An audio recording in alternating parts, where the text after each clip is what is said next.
Welcome to Finnegan's Fireside Tales. Today we will be reading Alice's Adventures in Wonderland by Lewis Carroll. Chapter 1. Down the Rabbit Hole.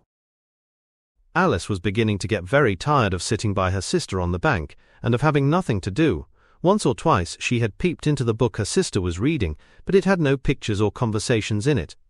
And what is the use of a book, thought Alice, without pictures or conversations? So she was considering in her own mind, as well as she could, for the hot day made her feel very sleepy and stupid, whether the pleasure of making a daisy chain would be worth the trouble of getting up and picking the daisies, when suddenly, a white rabbit with pink eyes ran close by her.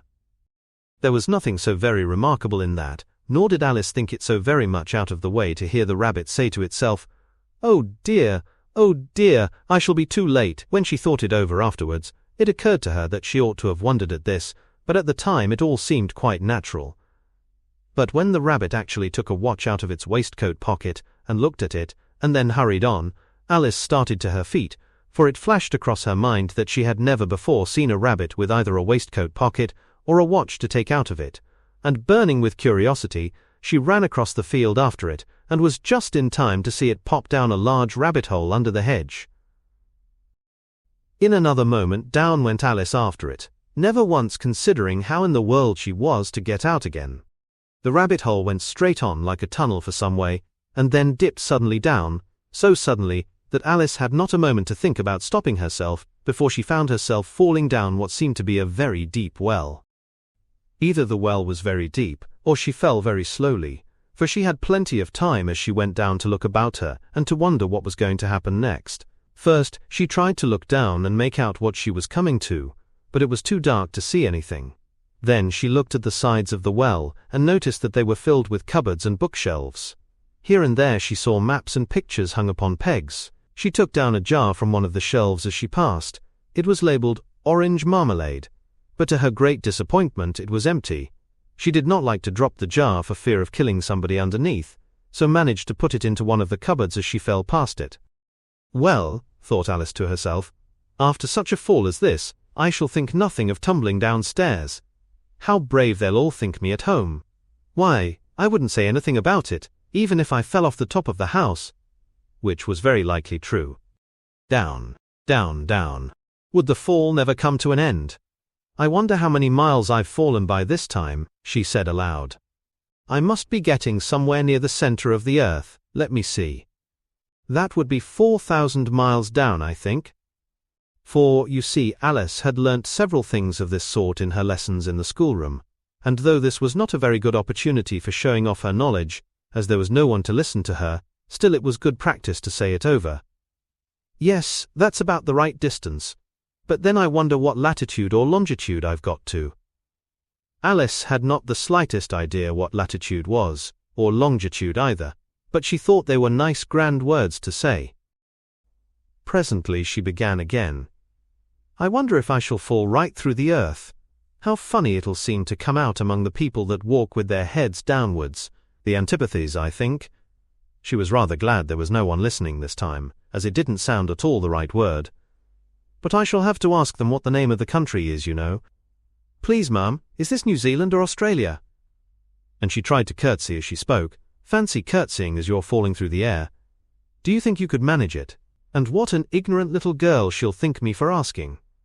No, it'll never do to ask. Perhaps I shall see it written up somewhere. Down, down, down. There was nothing else to do, so Alice soon began talking again. Dinah will miss me very much tonight, I should think. Dinah was the cat. I hope they'll remember her saucer of milk at tea time. Dinah, my dear, I wish you were down here with me. There are no mice in the air, I'm afraid, but you might catch a bat, and that's very like a mouse, you know. But do cats eat bats, I wonder? And here Alice began to get rather sleepy, and went on saying to herself, in a dreamy sort of way, do cats eat bats? Do cats eat bats? And sometimes do bats eat cats? For, you see, as she couldn't answer either question, it didn't much matter which way she put it.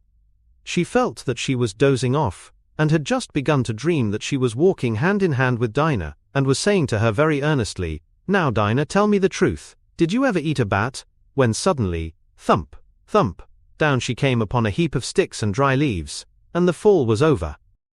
Alice was not a bit hurt, and she jumped up onto her feet in a moment. She looked up, but it was all dark overhead. Before her was another long passage, and the White Rabbit was still in sight, hurrying down it. There was not a moment to be lost.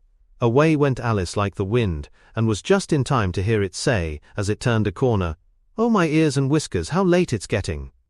She was close behind it when she turned the corner, but the rabbit was no longer to be seen. She found herself in a long, low hall, which was lit up by a row of lamps hanging from the roof. There were doors all round the hall, but they were all locked, and when Alice had been all the way down one side and up the other, trying every door, she walked sadly down the middle, wondering how she was ever to get out again. Suddenly she came upon a little three-legged table, all made of solid glass. There was nothing on it but a tiny golden key, and Alice's first idea was that this might belong to one of the doors of the hall, but alas, either the locks were too large, or the key was too small, but at any rate it would not open any of them. However, on the second time round, she came upon a low curtain she had not noticed before, and behind it was a little door, about 15 inches high. She tried the little golden key in the lock, and to her great delight, it fitted. Alice opened the door and found that it led into a small passage, not much larger than a rat hole.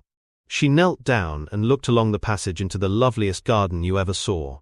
How she longed to get out of that dark hall, and wander about among those beds of bright flowers and those cool fountains, but she could not even get her head through the doorway.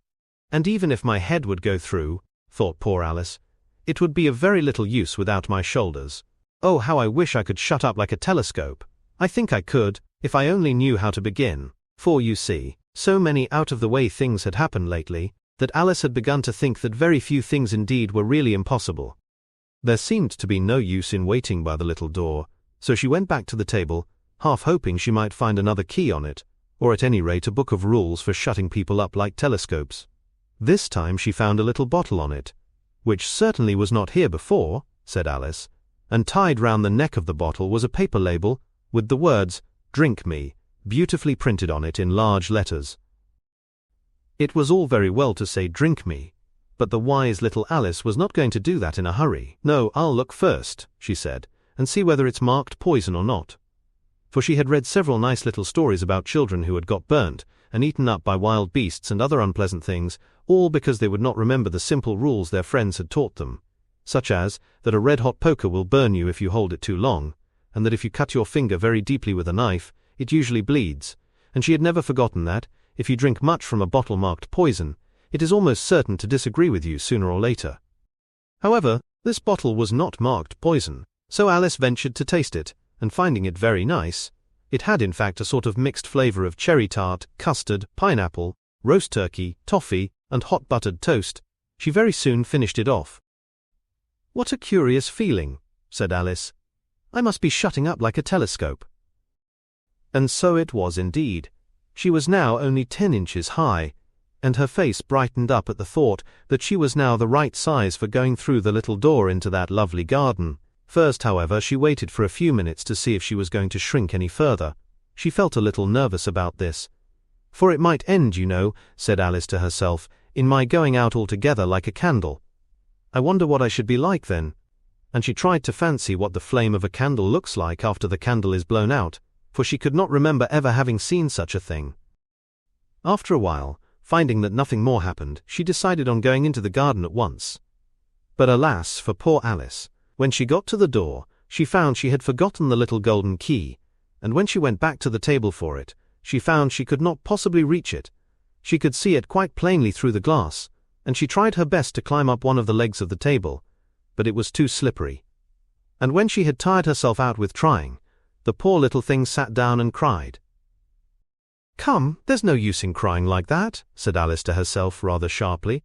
"I advise you to leave off this minute." She generally gave herself very good advice, though she very seldom followed it, and sometimes she scolded herself so severely as to bring tears into her eyes, and once she remembered trying to box her own ears for having cheated herself in a game of croquet. She was playing against herself, for this curious child was very fond of pretending to be two people. "But it's no use now," thought poor Alice, "to pretend to be two people. Why, there's hardly enough of me left to make one respectable person." Soon her eye fell on a little glass box that was lying under the table. She opened it and found in it a very small cake on which the words "Eat me" were beautifully marked in currants. Well, I'll eat it, said Alice, and if it makes me grow larger, I can reach the key, and if it makes me grow smaller, I can creep under the door, so either way I'll get into the garden, and I don't care which happens. She ate a little bit, and said anxiously to herself, Which way? Which way? Holding her hand on the top of her head to feel which way it was growing, and she was quite surprised to find that she remained the same size. To be sure, this is what generally happens when one eats cake, but Alice had got so much into the way of expecting nothing but out-of-the-way things to happen, that it seemed quite dull and stupid for life to go on in the common way. So she set to work, and very soon finished off the cake. Chapter 2. The Pool of Tears. Curiouser and curiouser, cried Alice. She was so much surprised that for the moment she quite forgot how to speak good English. Now I'm opening out like the largest telescope that ever was. Goodbye, feet. For when she looked down at her feet, they seemed to be almost out of sight, they were getting so far off. Oh, my poor little feet, I wonder who will put on your shoes and stockings for you now, dears. I'm sure I shan't be able. I shall be a great deal too far off to trouble myself about you. You must manage the best way you can, but I must be kind to them, thought Alice, or perhaps they won't walk the way I want to go. Let me see, I'll give them a new pair of boots every Christmas. And she went on planning to herself how she would manage it. They must go by the carrier, she thought, and how funny it'll seem, sending presents to one's own feet, and how odd the directions will look. Alice's right foot, Esquire. Hearthrug near the fender. With Alice's love. Oh dear, what nonsense I'm talking. Just at this moment her head struck against the roof of the hall. In fact, she was now rather more than 9 feet high, and she at once took up the little golden key and hurried off to the garden door. Poor Alice, it was as much as she could do, lying down on one side, to look through into the garden with one eye, but to get through was more hopeless than ever. She sat down and began to cry again. You ought to be ashamed of yourself, said Alice, a great girl like you, she might well say this, to go on crying in this way. Stop this moment, I tell you. But she went on all the same, shedding gallons of tears, until there was a large pool all round her, about 4 inches deep, and reaching half down the hall. After a time she heard a little pattering of feet in the distance, and she hastily dried her eyes to see what was coming. It was the White Rabbit returning, splendidly dressed, with a pair of white kid gloves in one hand, and a large fan in the other. He came trotting along in a great hurry, muttering to himself as he came, Oh! The Duchess! The Duchess! Oh, won't she be savage if I've kept her waiting? Alice felt so desperate that she was ready to ask help of anyone, so, when the rabbit came near her, she began in a low, timid voice, If you please, sir. The rabbit started violently, dropped the white kid gloves and the fan, and scurried away into the darkness as hard as he could go. Alice took up the fan and gloves and, as the hall was very hot, she kept fanning herself all the time she went on talking. Dear, dear, how queer everything is today. And yesterday things went on, just as usual. I wonder if I've been changed in the night. Let me think. Was I the same when I got up this morning? I almost think I can remember feeling a little different, but if I'm not the same, the next question is, who in the world am I? Ah, that's the great puzzle, and she began thinking over all the children she knew, that were of the same age as herself, to see if she could have been changed for any of them. I'm sure I'm not Ada, she said, for her hair goes in such long ringlets, and mine doesn't go in ringlets at all, and I'm sure I can't be Mabel, for I know all sorts of things, and she knows such a very little. Besides, she's she, and I'm I, and oh dear, how puzzling it all is. I'll try if I know all the things I used to know. Let me see. 4 times 5 is 12, and 4 times 6 is 13, and 4 times 7 is, oh dear, I shall never get to 20 at that rate. However, the multiplication table doesn't signify. Let's try geography. London is the capital of Paris, and Paris is the capital of Rome, and Rome, no, that's all wrong, I'm certain. I must have been changed for Mabel. I'll try and say, how doth the little... And she crossed her hands on her lap as if she were saying lessons, and began to repeat it, but her voice sounded hoarse and strange, and the words did not come the same as they used to do. How doth the little crocodile improve his shining tail, and pour the waters of the Nile on every golden scale? How cheerfully he seems to grin, how neatly spreads his claws, and welcomes little fishes in, with gently smiling jaws. I'm sure those are not the right words, said poor Alice, and her eyes filled with tears again as she went on. "I must be Mabel after all, and I shall have to go and live in that poky little house, and have next to no toys to play with, and oh, ever so many lessons to learn. No, I've made up my mind about it. If I'm Mabel, I'll stay down here. It'll be no use their putting their heads down and saying, 'Come up again, dear.' I shall only look up and say, 'Who am I then? Tell me that first, and then, if I like being that person, I'll come up. If not, I'll stay down here till I'm somebody else.' But oh dear," cried Alice, with a sudden burst of tears, "I do wish they would put their heads down. I am so very tired of being all alone here." As she said this, she looked down at her hands, and was surprised to see that she had put on one of the rabbit's little white kid gloves while she was talking. "How can I have done that?" she thought. "I must be growing small again." She got up and went to the table to measure herself by it, and found that, as nearly as she could guess, she was now about 2 feet high, and was going on shrinking rapidly. She soon found out that the cause of this was the fan she was holding, and she dropped it hastily, just in time to save herself from shrinking away altogether. "That was a narrow escape," said Alice, a good deal frightened at the sudden change, but very glad to find herself still in existence. "And now for the garden." And she ran with all speed back to the little door, but alas! The little door was shut again, and the little golden key was lying on the glass table as before. "And things are worse than ever," thought the poor child, "for I never was so small as this before, never. And I declare, it's too bad, that it is." As she said these words her foot slipped, and in another moment, splash! She was up to her chin in salt water. Her first idea was that she had somehow fallen into the sea, and in that case, "I can go back by railway," she said to herself. Alice had been to the seaside once in her life, and had come to the general conclusion that wherever you go to on the English coast, you find a number of bathing machines in the sea, some children digging in the sand with wooden spades, then a row of lodging houses, and behind them, a railway station. However, she soon made out that she was in the pool of tears which she had wept when she was 9 feet high. "I wish I hadn't cried so much," said Alice as she swam about, trying to find her way out. "I shall be punished for it now, I suppose, by being drowned in my own tears. That will be a queer thing, to be sure. However, everything is queer today." Just then she heard something splashing about in the pool a little way off, and she swam nearer to make out what it was. At first she thought it must be a walrus or hippopotamus. But then she remembered how small she was now, and she soon made out that it was only a mouse that had slipped in like herself. "Would it be of any use now," thought Alice, "to speak to this mouse? Everything is so out of the way down here that I should think very likely it can talk. At any rate, there's no harm in trying." So she began. "Oh mouse, do you know the way out of this pool? I am very tired of swimming about here, oh mouse." Alice thought this must be the right way of speaking to a mouse. She had never done such a thing before, but she remembered having seen in her brother's Latin grammar, "A mouse of a mouse, to a mouse, oh mouse." The mouse looked at her rather inquisitively, and seemed to her to wink with one of its little eyes, but it said nothing. "Perhaps it doesn't understand English," thought Alice. "I dare say it's a French mouse, come over with William the Conqueror." For, with all her knowledge of history, Alice had no very clear notion how long ago anything had happened.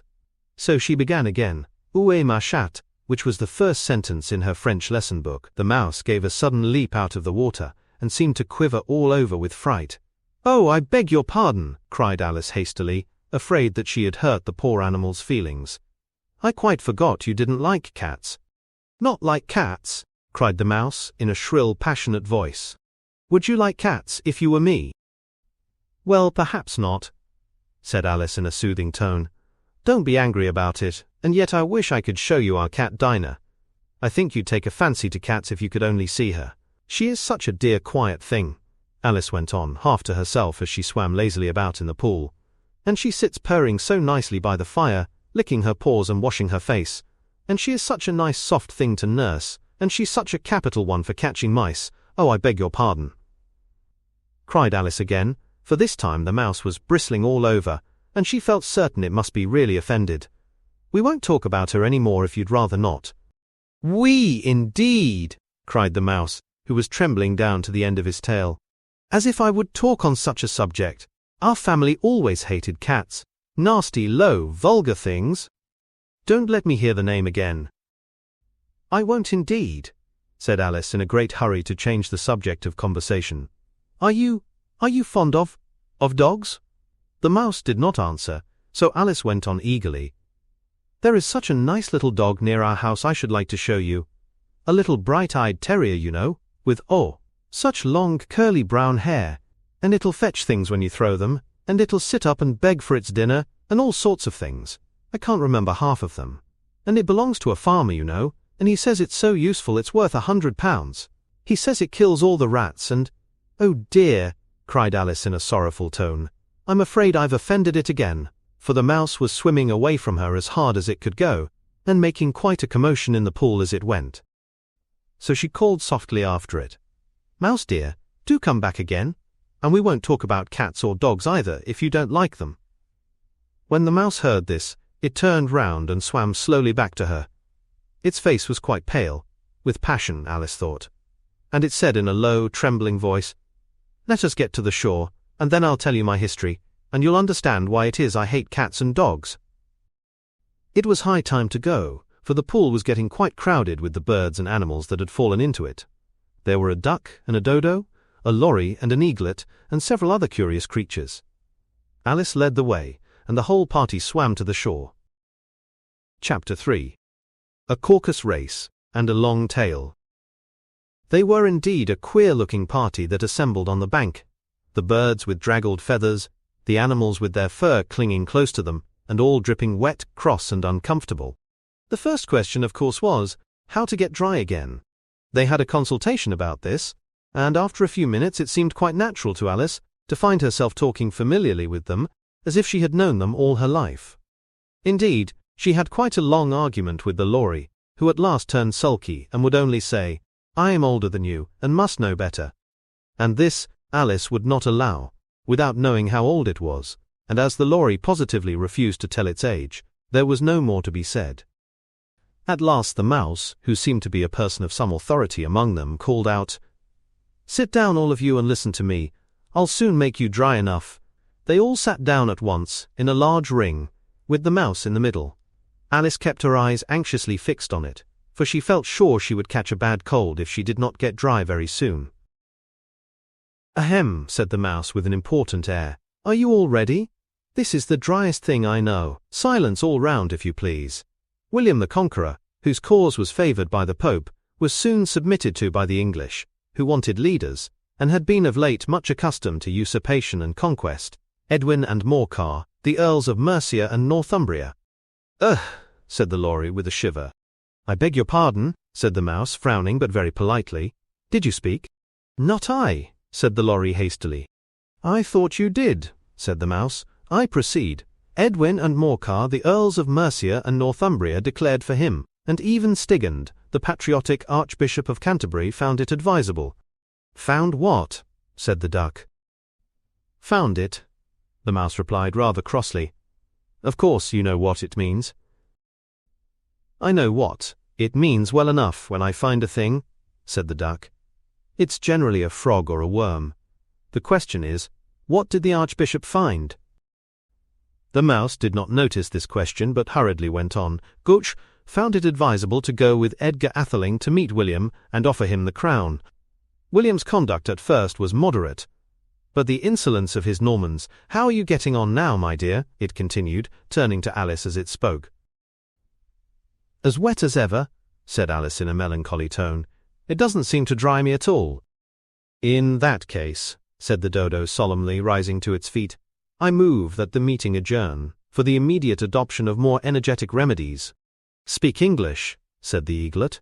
"I don't know the meaning of half those long words, and what's more, I don't believe you do either." And the eaglet bent down its head to hide a smile. Some of the other birds tittered audibly. "What I was going to say," said the dodo in an offended tone, "was that the best thing to get us dry would be a caucus race." "What is a caucus race?" said Alice.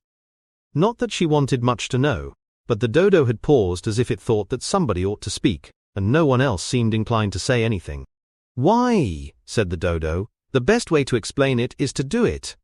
And as you might like to try the thing yourself, some winter day, I will tell you how the dodo managed it.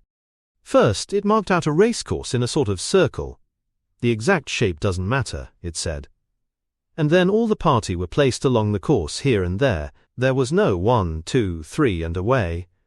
But they began running when they liked, and left off when they liked, so that it was not easy to know when the race was over. However, when they had been running half an hour or so, and were quite dry again, the dodo suddenly called out, "The race is over!" And they all crowded round it, panting, and asking, "But who has won?" This question the dodo could not answer without a great deal of thought, and it sat for a long time with one finger pressed upon its forehead, the position in which you usually see Shakespeare in the pictures of him, while the rest waited in silence. At last the dodo said, "Everybody has won, and all must have prizes." "But who is to give the prizes?" quite a chorus of voices asked. "Why, she, of course," said the dodo, pointing to Alice with one finger, and the whole party at once crowded round her, calling out in a confused way, "Prizes! Prizes!" Alice had no idea what to do, and in despair she put her hand in her pocket and pulled out a box of comfits. Luckily the salt water had not got into it, and handed them round as prizes. There was exactly one apiece, all round. "But she must have a prize herself, you know," said the mouse. "Of course," the dodo replied very gravely.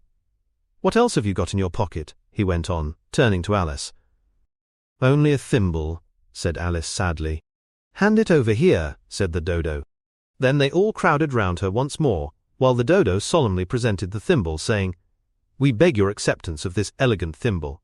And, when it had finished this short speech, they all cheered. Alice thought the whole thing very absurd, but they all looked so grave that she did not dare to laugh, and as she could not think of anything to say, she simply bowed, and took the thimble, looking as solemn as she could. The next thing was to eat the comfits. This caused some noise and confusion, as the large birds complained that they could not taste theirs, and the small ones choked and had to be patted on the back. However, it was over at last, and they sat down again in a ring, and begged the mouse to tell them something more. "You promised to tell me your history, you know," said Alice, "and why it is you hate C&D, she added in a whisper, half afraid that it would be offended again. "Mine is a long and a sad tale," said the mouse, turning to Alice and sighing. "It is a long tale, certainly," said Alice, looking down with wonder at the mouse's tail. "But why do you call it sad?" And she kept on puzzling about it while the mouse was speaking, so that her idea of the tale was something like this. Fury said to a mouse that he met in the house, "Let us both go to law. I will prosecute you. Come, I'll take no denial. We must have a trial, for really this morning I've nothing to do." Said the mouse to the cur, "Such a trial, dear sir, with no jury or judge would be wasting our breath. I'll be judge. I'll be jury," said cunning old Fury. "I'll try the whole cause and condemn you to death." "You are not attending," said the mouse to Alice severely. "What are you thinking of?" "I beg your pardon," said Alice very humbly.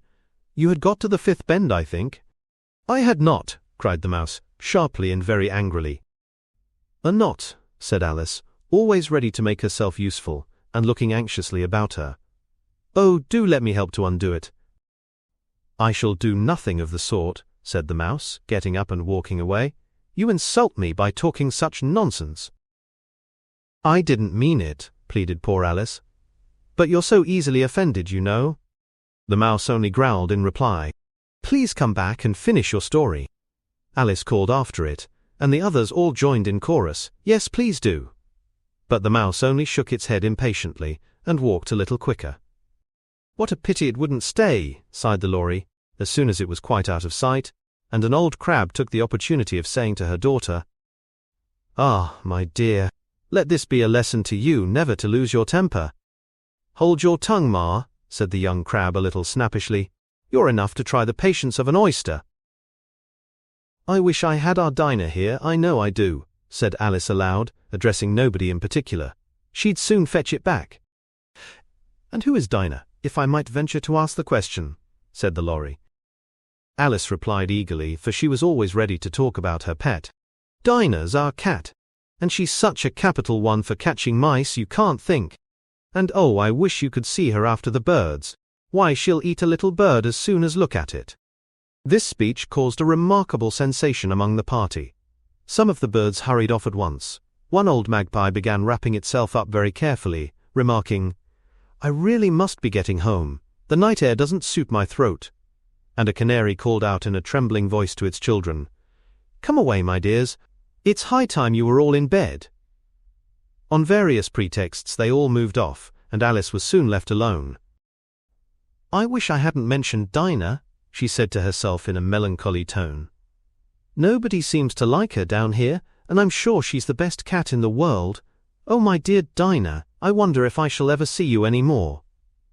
And here poor Alice began to cry again, for she felt very lonely and low-spirited. In a little while, however, she again heard a little pattering of footsteps in the distance, and she looked up eagerly, half hoping that the mouse had changed his mind, and was coming back to finish his story. Chapter 4. The Rabbit Sends in a Little Bill.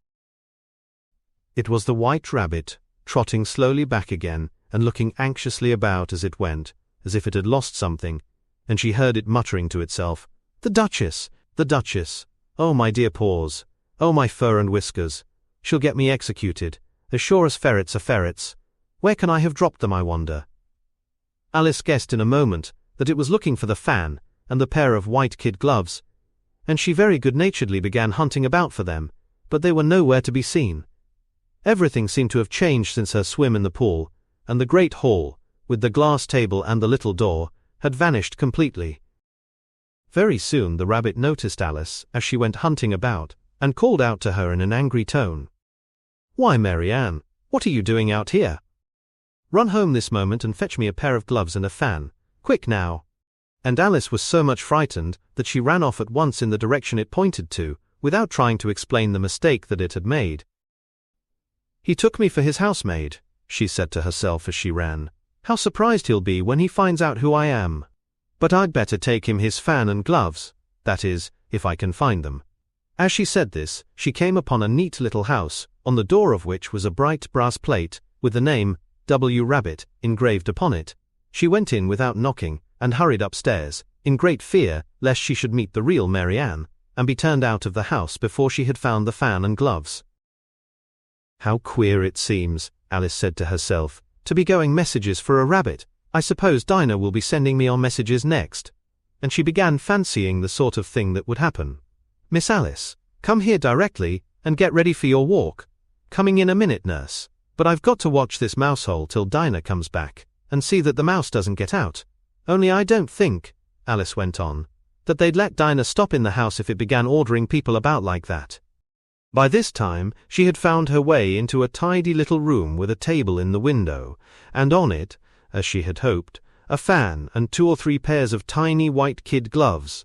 She took up the fan and a pair of the gloves, and was just going to leave the room, when her eye fell upon a little bottle that stood near the looking-glass.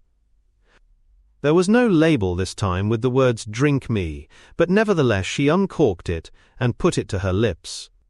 "I know something interesting is sure to happen," she said to herself, "whenever I eat or drink anything, so I'll just see what this bottle does. I do hope it'll make me grow large again, for really I'm quite tired of being such a tiny little thing." It did so indeed, and much sooner than she had expected. Before she had drunk half the bottle, she found her head pressing against the ceiling, and had to stoop to save her neck from being broken. She hastily put down the bottle, saying to herself, "That's quite enough. I hope I shan't grow any more. As it is, I can't get out at the door. I do wish I hadn't drunk quite so much." Alas, it was too late to wish that. She went on growing and growing, and very soon had to kneel down on the floor. In another minute there was not even room for this, and she tried the effect of lying down with one elbow against the door, and the other arm curled round her head. Still she went on growing, and, as a last resource, she put one arm out of the window and one foot up the chimney, and said to herself, "Now I can do no more, whatever happens. What will become of me?" Luckily for Alice, the little magic bottle had now had its full effect, and she grew no larger. Still it was very uncomfortable, and as there seemed to be no sort of chance of her ever getting out of the room again, no wonder she felt unhappy. It was much pleasanter at home, thought poor Alice, when one wasn't always growing larger and smaller, and being ordered about by mice and rabbits. I almost wish I hadn't gone down that rabbit hole, and yet, it's rather curious, you know, this sort of life. I do wonder what can have happened to me. When I used to read fairy tales, I fancied that kind of thing never happened, and now here I am in the middle of one. There ought to be a book written about me, that there ought. And when I grow up I'll write one, but I'm grown up now," she added in a sorrowful tone. "At least there's no room to grow up any more here." "But then," thought Alice, "shall I never get any older than I am now? That'll be a comfort, one way, never to be an old woman, but then, always to have lessons to learn. Oh, I shouldn't like that." "Oh, you foolish Alice," she answered herself. "How can you learn lessons in here? Why, there's hardly room for you, and no room at all for any lesson books." And so she went on, taking first one side and then the other, and making quite a conversation of it altogether. But after a few minutes she heard a voice outside and stopped to listen. "Mary Ann, Mary Ann," said the voice, "fetch me my gloves this moment." Then came a little pattering of feet on the stairs. Alice knew it was the rabbit coming to look for her, and she trembled till she shook the house, quite forgetting that she was now about 1,000 times as large as the rabbit, and had no reason to be afraid of it. Presently the rabbit came up to the door and tried to open it. But as the door opened inwards, and Alice's elbow was pressed hard against it, that attempt proved a failure. Alice heard it say to itself, "Then I'll go round and get in at the window." "That you won't," thought Alice. And, after waiting till she fancied she heard the rabbit just under the window, she suddenly spread out her hand and made a snatch in the air. She did not get hold of anything, but she heard a little shriek and a fall, and a crash of broken glass, from which she concluded that it was just possible it had fallen into a cucumber frame, or something of the sort. Next came an angry voice, the rabbit's, "Pat, Pat, where are you?" And then a voice she had never heard before, "Sure, then I'm here, digging for apples, Your Honor." "Digging for apples indeed," said the rabbit angrily. "Here, come and help me out of this." Sounds of more broken glass. "Now tell me, Pat, what's that in the window?" "Sure, it's an arm, Your Honor." "An arm, you goose. Who ever saw one that size? Why, it fills the whole window." "Sure it does, Your Honor, but it's an arm for all that." "Well, it's got no business there at any rate. Go and take it away." There was a long silence after this, and Alice could only hear whispers now and then, such as, "Sure, I don't like it, Your Honor. At all, at all. Do as I tell you, you coward." And at last she spread out her hand again, and made another snatch in the air. This time there were 2 little shrieks, and more sounds of broken glass. "What a number of cucumber frames there must be," thought Alice. "I wonder what they'll do next. As for pulling me out of the window, I only wish they could. I'm sure I don't want to stay in here any longer." She waited for some time without hearing anything more. At last came a rumbling of little cartwheels, and the sound of a good many voices all talking together.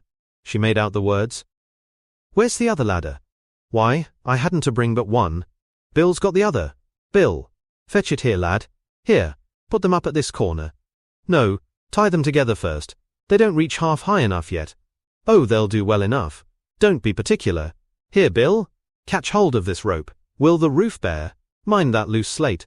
Oh, it's coming down, heads below." A loud crash. "Now, who did that? It was Bill, I fancy. Who's to go down the chimney?" "Nay, I shan't. You do it." "That I won't then. Bill's got to go down. Here, Bill, the master says you've got to go down the chimney." "Oh, so Bill's got to come down the chimney, has he?" said Alice to herself. "Why, they seem to put everything upon Bill. I wouldn't be in Bill's place for a good deal. This fireplace is narrow, to be sure, but I think I can kick a little." She drew her foot as far down the chimney as she could, and waited till she heard a little animal, she couldn't guess of what sort it was, scratching and scrambling about in the chimney close above her. Then saying to herself, "This is Bill," she gave one sharp kick, and waited to see what would happen next. The first thing she heard was a general chorus of, "There goes Bill." Then the rabbit's voice alone, "Catch him, you by the hedge." Then silence, and then another confusion of voices. "Hold up his head, brandy now. Don't choke him. How was it, old fellow? What happened to you? Tell us all about it."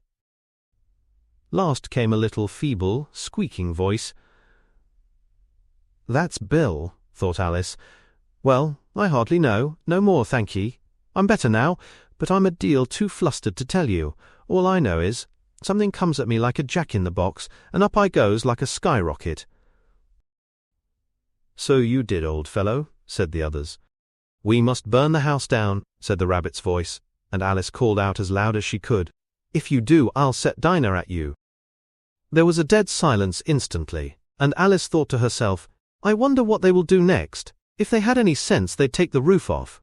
After a minute or two, they began moving about again, and Alice heard the rabbit say, "A barrowful will do, to begin with." A barrowful of what? thought Alice. But she had not long to doubt, for the next moment a shower of little pebbles came rattling in at the window, and some of them hit her in the face.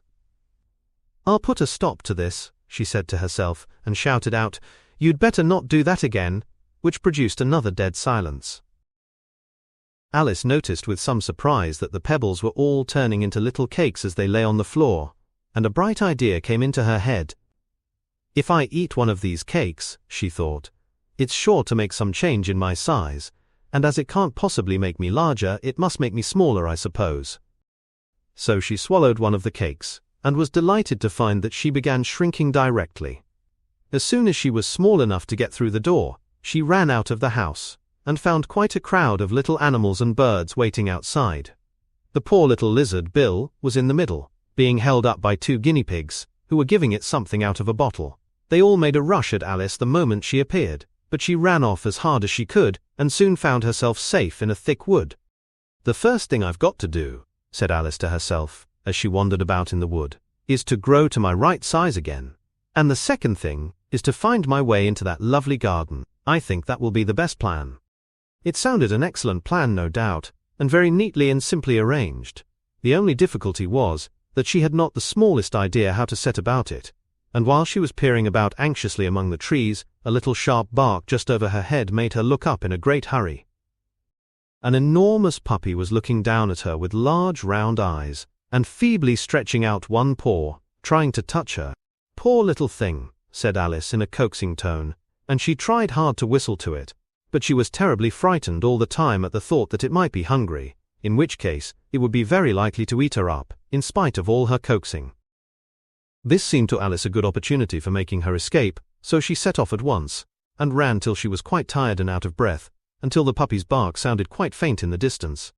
"And yet, what a dear little puppy it was," said Alice, as she leant against a buttercup to rest herself, and fanned herself with one of the leaves. "I should have liked teaching it tricks very much, if I'd only been the right size to do it. Oh dear, I'd nearly forgotten that I've got to grow up again. Let me see, how is it to be managed? I suppose I ought to eat or drink something or other, but the great question is, what?" The great question certainly was, what? Alice looked all round her at the flowers and the blades of grass, but she could not see anything that looked like the right thing to eat or drink under the circumstances. There was a large mushroom growing near her about the same height as herself, and when she had looked under it, and on both sides of it, and behind it, it occurred to her that she might as well look and see what was on the top of it. She stretched herself up on tiptoe, and peeped over the edge of the mushroom, and her eyes immediately met those of a large blue caterpillar that was sitting on the top with its arms folded, quietly smoking a long hookah, and taking not the smallest notice of her or of anything else. Chapter 5. Advice from a Caterpillar. The caterpillar and Alice looked at each other for some time in silence. At last the caterpillar took the hookah out of its mouth, and addressed her in a languid, sleepy voice. "Who are you?" said the caterpillar. This was not an encouraging opening for a conversation. Alice replied rather shyly, I hardly know, sir, just at present. At least I know who I was when I got up this morning, but I think I must have been changed several times since then." "What do you mean by that?" said the caterpillar sternly. "Explain yourself." "I can't explain myself, I'm afraid, sir," said Alice, "because I'm not myself, you see." "I don't see," said the caterpillar. "I'm afraid I can't put it more clearly," Alice replied very politely, "for I can't understand it myself to begin with, and being so many different sizes in a day is very confusing." "It isn't," said the caterpillar. "Well, perhaps you haven't found it so yet," said Alice, "but when you have to turn into a chrysalis, you will some day, you know, and then after that into a butterfly, I should think you'll feel it a little queer, won't you?" "Not a bit," said the caterpillar. "Well, perhaps your feelings may be different," said Alice. "All I know is, it would feel very queer to me." "You," said the caterpillar contemptuously. "Who are you?" Which brought them back again to the beginning of the conversation. Alice felt a little irritated at the caterpillars making such very short remarks, and she drew herself up and said very gravely, "I think you ought to tell me who you are first." "Why?" said the caterpillar. Here was another puzzling question, and as Alice could not think of any good reason, and as the caterpillar seemed to be in a very unpleasant state of mind, she turned away. "Come back," the caterpillar called after her. "I've something important to say." This sounded promising, certainly. Alice turned and came back again. "Keep your temper," said the caterpillar. "Is that all?" said Alice, swallowing down her anger as well as she could. "No," said the caterpillar. Alice thought she might as well wait, as she had nothing else to do, and perhaps after all it might tell her something worth hearing. For some minutes it puffed away without speaking, but at last it unfolded its arms, took the hookah out of its mouth again and said, "So you think you're changed, do you?" "I'm afraid I am, sir," said Alice. "I can't remember things as I used, and I don't keep the same size for 10 minutes together." "Can't remember what things?" said the caterpillar. "Well, I've tried to say, how doth the little busy bee, but it all came different," Alice replied in a very melancholy voice. "Repeat, you are old, Father William," said the caterpillar. Alice folded her hands and began. "You are old, Father William," the young man said, "and your hair has become very white, and yet you incessantly stand on your head. Do you think at your age it is right?" "In my youth," Father William replied to his son, "I feared it might injure the brain. But now that I'm perfectly sure I have none, why I do it again and again." "You are old," said the youth, "as I mentioned before, and have grown most uncommonly fat, yet you turned a back somersault in at the door. Pray, what is the reason of that?" "In my youth," said the sage, as he shook his grey locks, "I kept all my limbs very supple by the use of this ointment. 1 shilling the box. Allow me to sell you a couple." "You are old," said the youth, "and your jaws are too weak for anything tougher than suet. Yet you finished the goose with the bones and the beak. Pray, how did you manage to do it?" "In my youth," said his father, "I took to the law and argued each case with my wife, and the muscular strength which it gave to my jaw has lasted the rest of my life." "You are old," said the youth. "One would hardly suppose that your eye was as steady as ever, yet you balanced an eel on the end of your nose. What made you so awfully clever?" "I have answered 3 questions, and that is enough," said his father. "Don't give yourself airs. Do you think I can listen all day to such stuff? Be off, or I'll kick you downstairs." "That is not said right," said the caterpillar. "Not quite right, I'm afraid," said Alice timidly. "Some of the words have got altered." "It is wrong from beginning to end," said the caterpillar decidedly, and there was silence for some minutes. The caterpillar was the first to speak. "What size do you want to be?"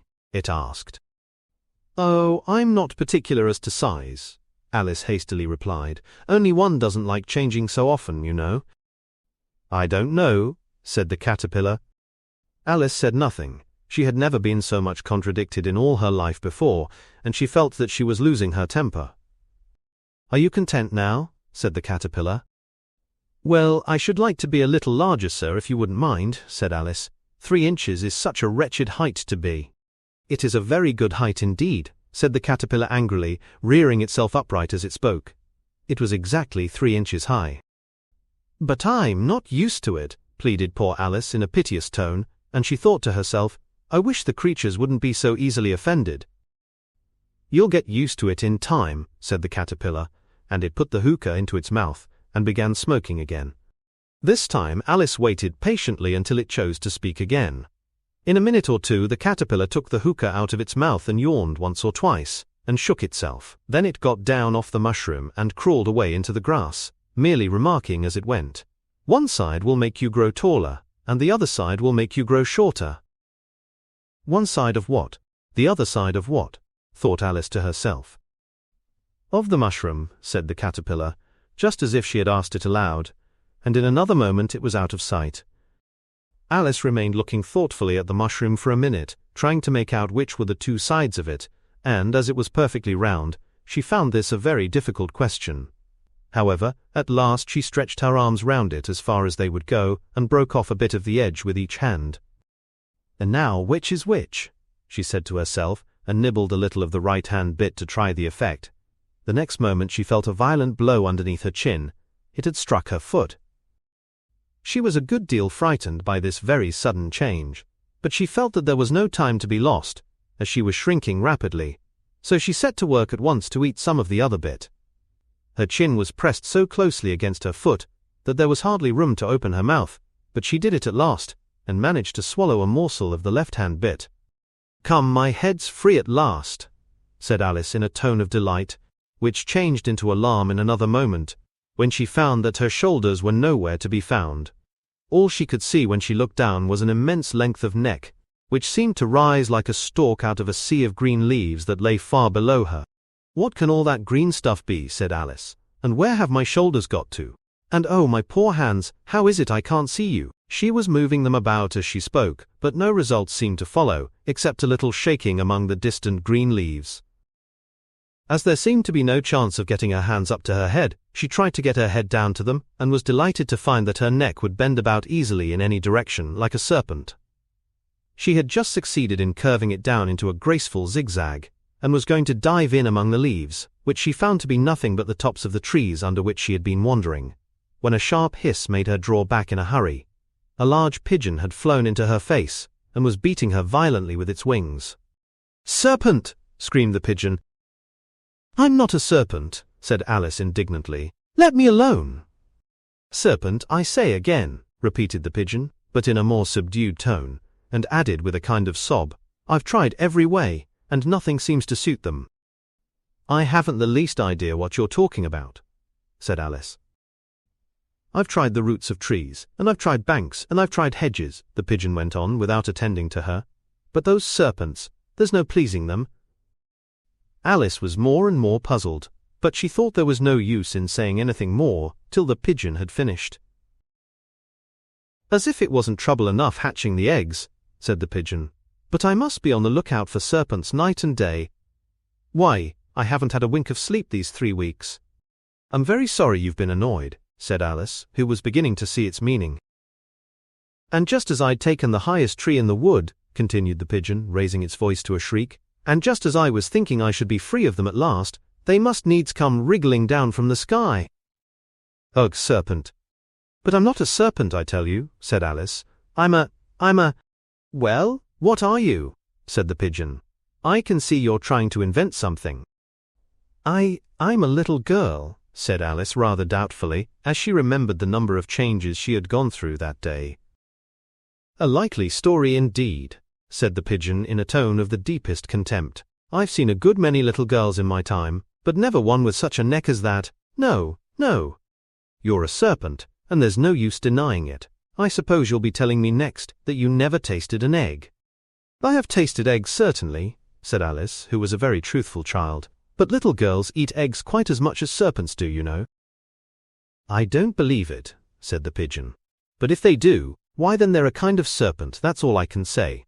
This was such a new idea to Alice that she was quite silent for a minute or two, which gave the pigeon the opportunity of adding, "You're looking for eggs, I know that well enough, and what does it matter to me whether you're a little girl or a serpent?"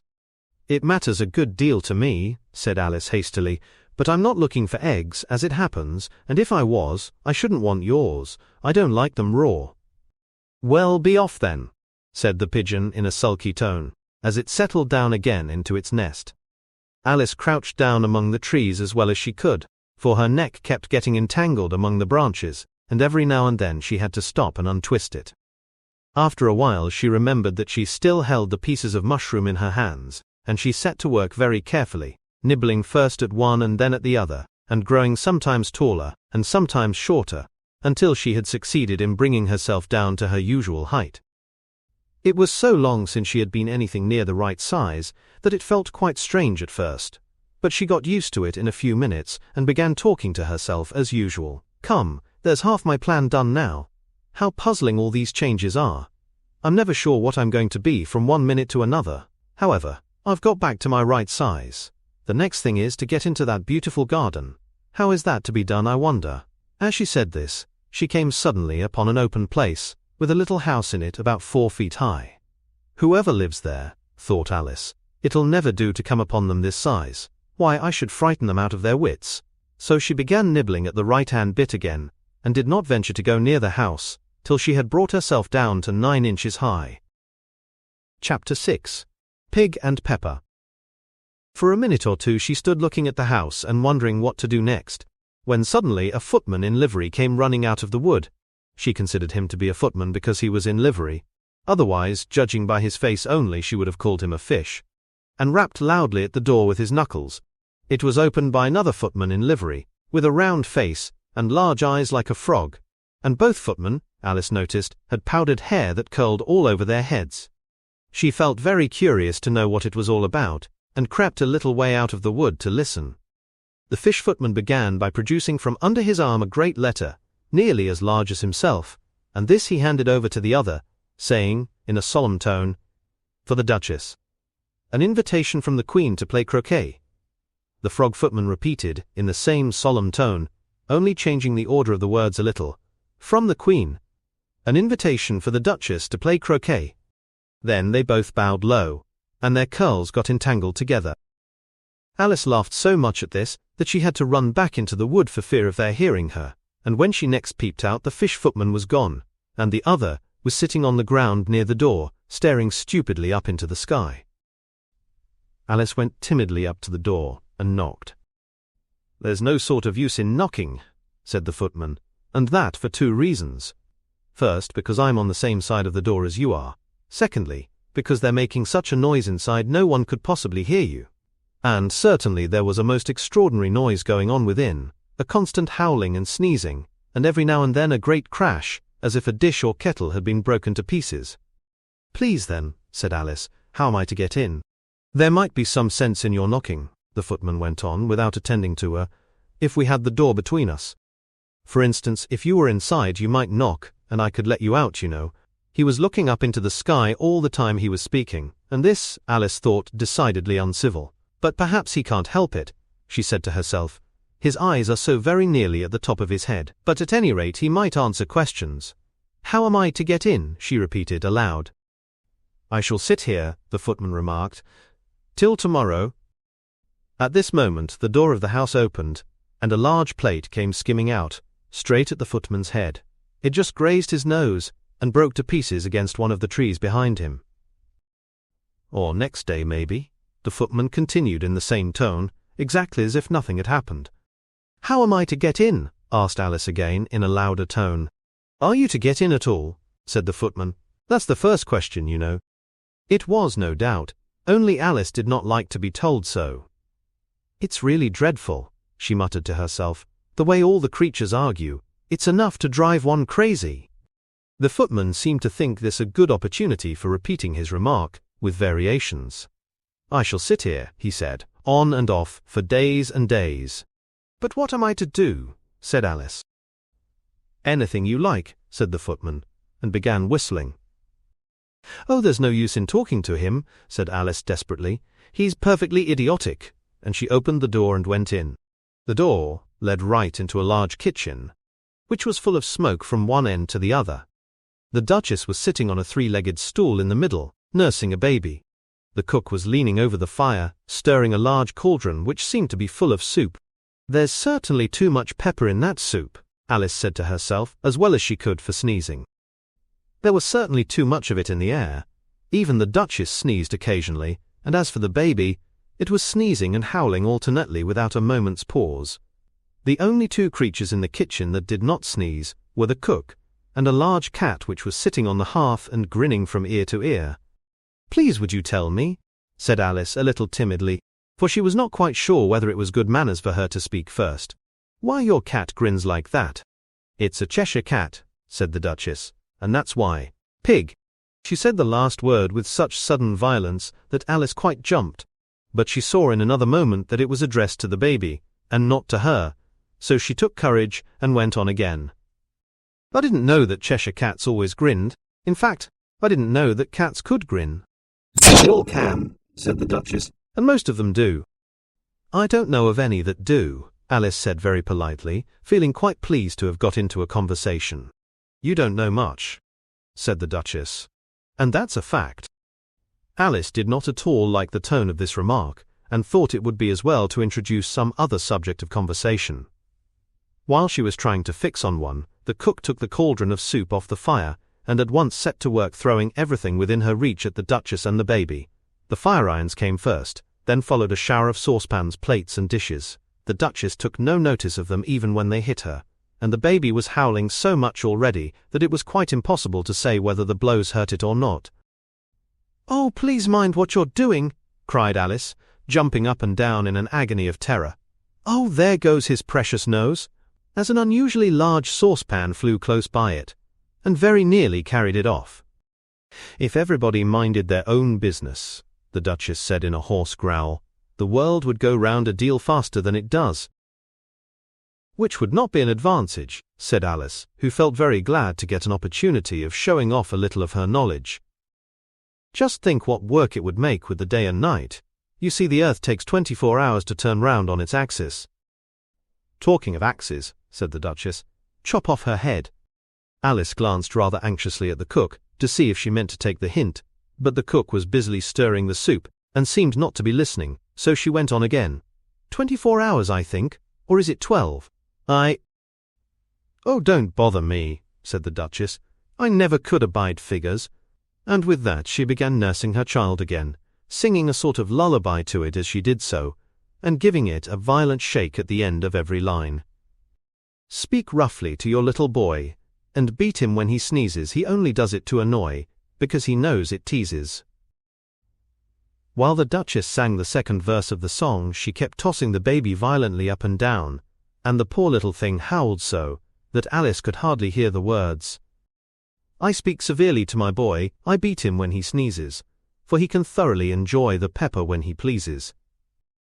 "Here, you may nurse it a bit if you like," the Duchess said to Alice, flinging the baby at her as she spoke. "I must go and get ready to play croquet with the Queen," and she hurried out of the room. The cook threw a frying pan after her as she went, but it just missed her. Alice caught the baby with some difficulty, as it was a queer-shaped little creature, and held out its arms and legs in all directions, just like a starfish, thought Alice. The poor little thing was snorting like a steam engine when she caught it, and kept doubling itself up and straightening itself out again, so that altogether, for the first minute or two, it was as much as she could do to hold it. As soon as she had made out the proper way of nursing it, which was to twist it up into a sort of knot, and then keep tight hold of its right ear and left foot, so as to prevent its undoing itself, she carried it out into the open air. "If I don't take this child away with me," thought Alice, "they're sure to kill it in a day or two. Wouldn't it be murder to leave it behind?" She said the last words out loud, and the little thing grunted in reply. It had left off sneezing by this time. "Don't grunt," said Alice. "That's not at all a proper way of expressing yourself." The baby grunted again, and Alice looked very anxiously into its face to see what was the matter with it. There could be no doubt that it had a very turn-up nose, much more like a snout than a real nose. Also, its eyes were getting extremely small for a baby. Altogether, Alice did not like the look of the thing at all. But perhaps it was only sobbing, she thought, and looked into its eyes again, to see if there were any tears. No, there were no tears. "If you're going to turn into a pig, my dear," said Alice seriously, "I'll have nothing more to do with you. Mind now." The poor little thing sobbed again, or grunted, it was impossible to say which, and they went on for some while in silence. Alice was just beginning to think to herself, "Now, what am I to do with this creature when I get it home?" when it grunted again, so violently that she looked down into its face in some alarm. This time there could be no mistake about it. It was neither more nor less than a pig, and she felt that it would be quite absurd for her to carry it any further. So she set the little creature down, and felt quite relieved to see it trot away quietly into the wood. "If it had grown up," she said to herself, "it would have made a dreadfully ugly child, but it makes rather a handsome pig, I think." And she began thinking over other children she knew, who might do very well as pigs, and was just saying to herself, if one only knew the right way to change them, when she was a little startled by seeing the Cheshire Cat sitting on a bough of a tree a few yards off. The cat only grinned when it saw Alice. It looked good-natured, she thought, still it had very long claws and a great many teeth, so she felt that it ought to be treated with respect. "Cheshire Puss," She began rather timidly, as she did not at all know whether it would like the name. However, it only grinned a little wider. "Come, it's pleased so far," thought Alice, and she went on. "Would you tell me, please, which way I ought to go from here?" "That depends a good deal on where you want to get to," said the cat. "I don't much care where," said Alice. "Then it doesn't matter which way you go," said the cat. "So long as I get somewhere," Alice added as an explanation. "Oh, you're sure to do that," said the cat, "if you only walk long enough." Alice felt that this could not be denied, so she tried another question. "What sort of people live about here?" "In that direction," the cat said, waving its right paw round, "lives a hatter, and in that direction, waving the other paw, lives a March hare. Visit either you like, they're both mad." "But I don't want to go among mad people," Alice remarked. "Oh, you can't help that," said the cat. "We're all mad here. I'm mad. You're mad." "How do you know I'm mad?" said Alice. "You must be," said the cat, "or you wouldn't have come here." Alice didn't think that proved it at all. However, she went on. "And how do you know that you're mad?" "To begin with," said the cat, "a dog's not mad. You grant that?" "I suppose so," said Alice. "Well then," the cat went on, "you see, a dog growls when it's angry, and wags its tail when it's pleased. Now I growl when I'm pleased, and wag my tail when I'm angry. Therefore, I'm mad." "I call it purring, not growling," said Alice. "Call it what you like," said the cat. "Do you play croquet with the Queen today?" "I should like it very much," said Alice, "but I haven't been invited yet." "You'll see me there," said the cat, and vanished.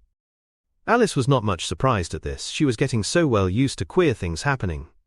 While she was still looking at the place where it had been, it suddenly appeared again. "By the by, what became of the baby?" said the cat. "I'd nearly forgotten to ask." "It turned into a pig," Alice answered very quietly, just as if the cat had come back in a natural way. "I thought it would," said the cat, and vanished again. Alice waited a little, half expecting to see it again, but it did not appear, and after a minute or two she walked on in the direction in which the March hare was said to live. "I've seen hatters before," she said to herself.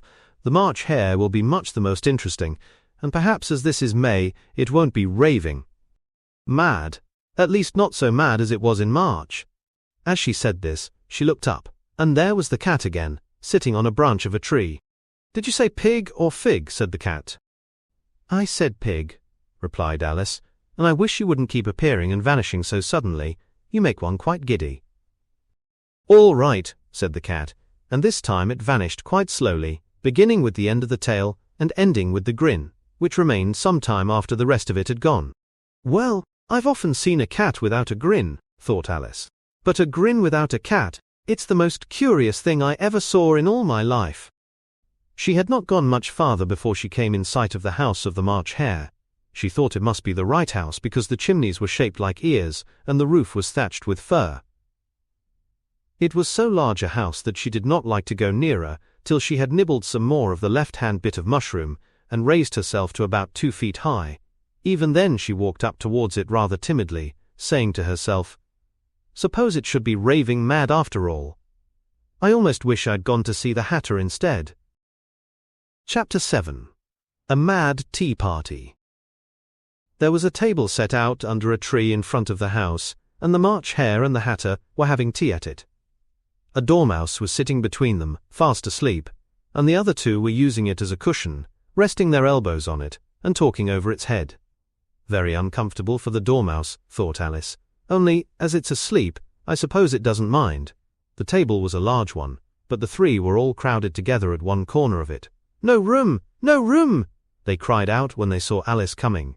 "There's plenty of room," said Alice indignantly, and she sat down in a large armchair at one end of the table. "Have some wine," the March hare said in an encouraging tone. Alice looked all round the table, but there was nothing on it but tea. "I don't see any wine," she remarked. "There isn't any," said the March hare. "Then it wasn't very civil of you to offer it," said Alice angrily. "It wasn't very civil of you to sit down without being invited," said the March hare. "I didn't know it was your table," said Alice. "It's laid for a great many more than 3. "Your hair wants cutting," said the hatter. He had been looking at Alice for some time with great curiosity, and this was his first speech. "You should learn not to make personal remarks," Alice said with some severity. "It's very rude." The Hatter opened his eyes very wide on hearing this, but all he said was, "Why is a raven like a writing desk?" "Come, we shall have some fun now," thought Alice. "I'm glad they've begun asking riddles. I believe I can guess that," she added aloud. "Do you mean that you think you can find out the answer to it?" said the March Hare. "Exactly so," said Alice. "Then you should say what you mean," the March Hare went on. "I do," Alice hastily replied. At least I mean what I say. That's the same thing, you know." "Not the same thing a bit," said the Hatter. "Why, you might just as well say that 'I see what I eat' is the same thing as 'I eat what I see.' You might just as well say," added the March Hare, "that 'I like what I get' is the same thing as 'I get what I like.' You might just as well say," added the Dormouse, who seemed to be talking in his sleep, "that 'I breathe when I sleep' is the same thing as 'I sleep when I breathe.'" "It is the same thing with you," said the Hatter, and here the conversation dropped, and the party sat silent for a minute, while Alice thought over all she could remember about ravens and writing desks, which wasn't much. The Hatter was the first to break the silence. "What day of the month is it?" he said, turning to Alice. He had taken his watch out of his pocket, and was looking at it uneasily, shaking it every now and then, and holding it to his ear. Alice considered a little, and said, "The 4th. "2 days wrong," sighed the Hatter. "I told you butter wouldn't suit the works," he added, looking angrily at the March Hare. "It was the best butter," the March Hare meekly replied. "Yes, but some crumbs must have got in as well," the Hatter grumbled. "You shouldn't have put it in with the bread knife." The March Hare took the watch and looked at it gloomily. Then he dipped it into his cup of tea, and looked at it again. But he could think of nothing better to say than his first remark. "It was the best butter, you know." Alice had been looking over his shoulder with some curiosity. "What a funny watch," she remarked. "It tells the day of the month, and doesn't tell what o'clock it is." "Why should it?" muttered the Hatter. "Does your watch tell you what year it is?" "Of course not," Alice replied very readily. "But that's because it stays the same year for such a long time together." "Which is just the case with mine," said the Hatter. Alice felt dreadfully puzzled. The Hatter's remark seemed to her to have no sort of meaning in it, and yet it was certainly English. "I don't quite understand you," she said as politely as she could. "The Dormouse is asleep again," said the Hatter, and he poured a little hot tea on its nose. The Dormouse shook its head impatiently, and said, without opening its eyes, of course, just what I was going to remark myself." "Have you guessed the riddle yet?" the Hatter said, turning to Alice again. "No, I give it up," Alice replied. "What's the answer?" "I haven't the slightest idea," said the Hatter. "Nor I," said the March Hare. Alice sighed wearily. "I think you might do something better with the time," she said, "than wasting it in asking riddles that have no answers." "If you knew time as well as I do," said the Hatter, "you wouldn't talk about wasting it, it's him." "I don't know what you mean," said Alice. "Of course you don't," the Hatter said, tossing his head contemptuously. "I dare say you never even spoke to time." "Perhaps not," Alice cautiously replied, "but I know I have to beat time when I learn music." "Ah, that accounts for it," said the Hatter. "He won't stand beating. Now if you only kept on good terms with him, he'd do almost anything you liked with the clock. For instance, suppose it were 9 o'clock in the morning, just time to begin lessons.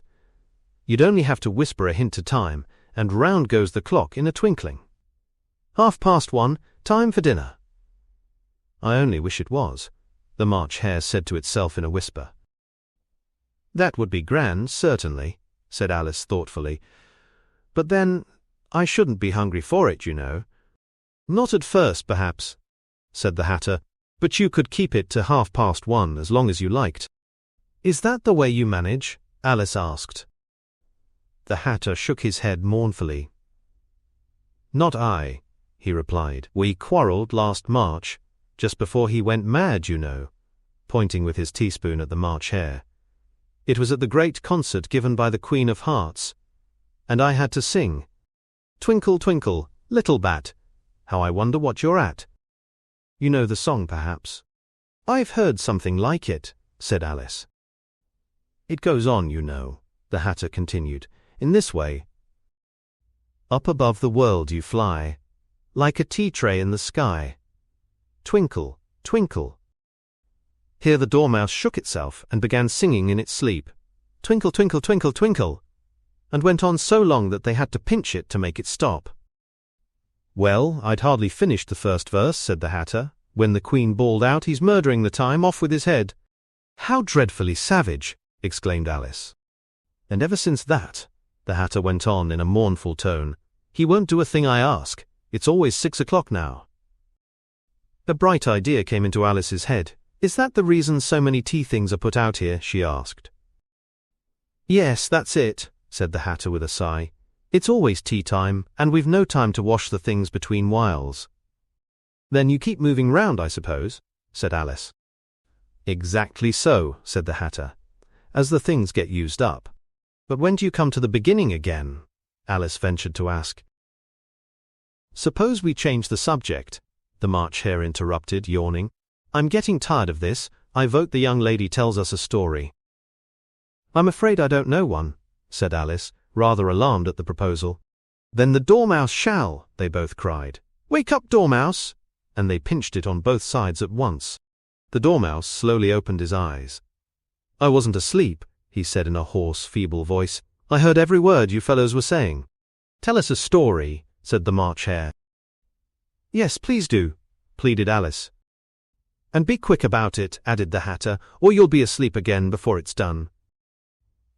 Once upon a time there were 3 little sisters. The Dormouse began in a great hurry, and their names were Elsie, Lacey, and Tilly, and they lived at the bottom of a well.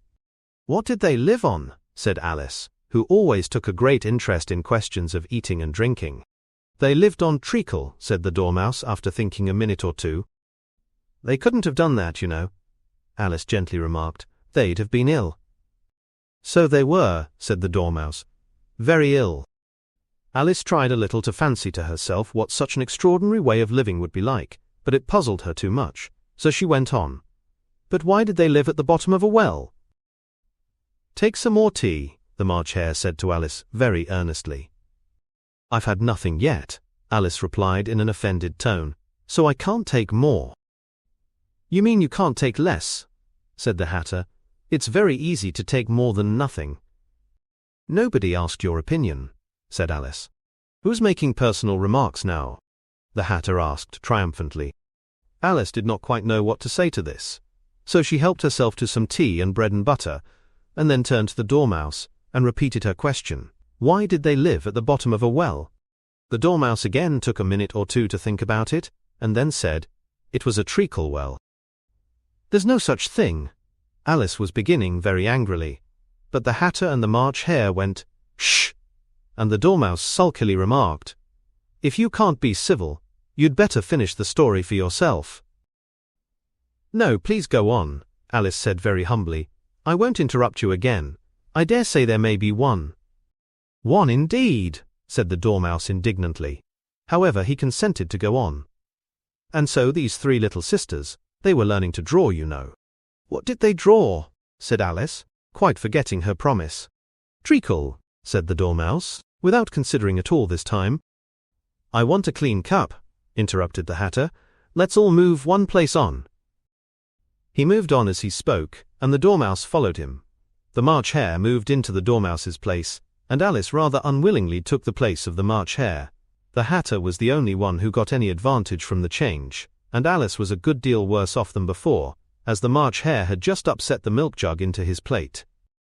Alice did not wish to offend the Dormouse again, so she began very cautiously.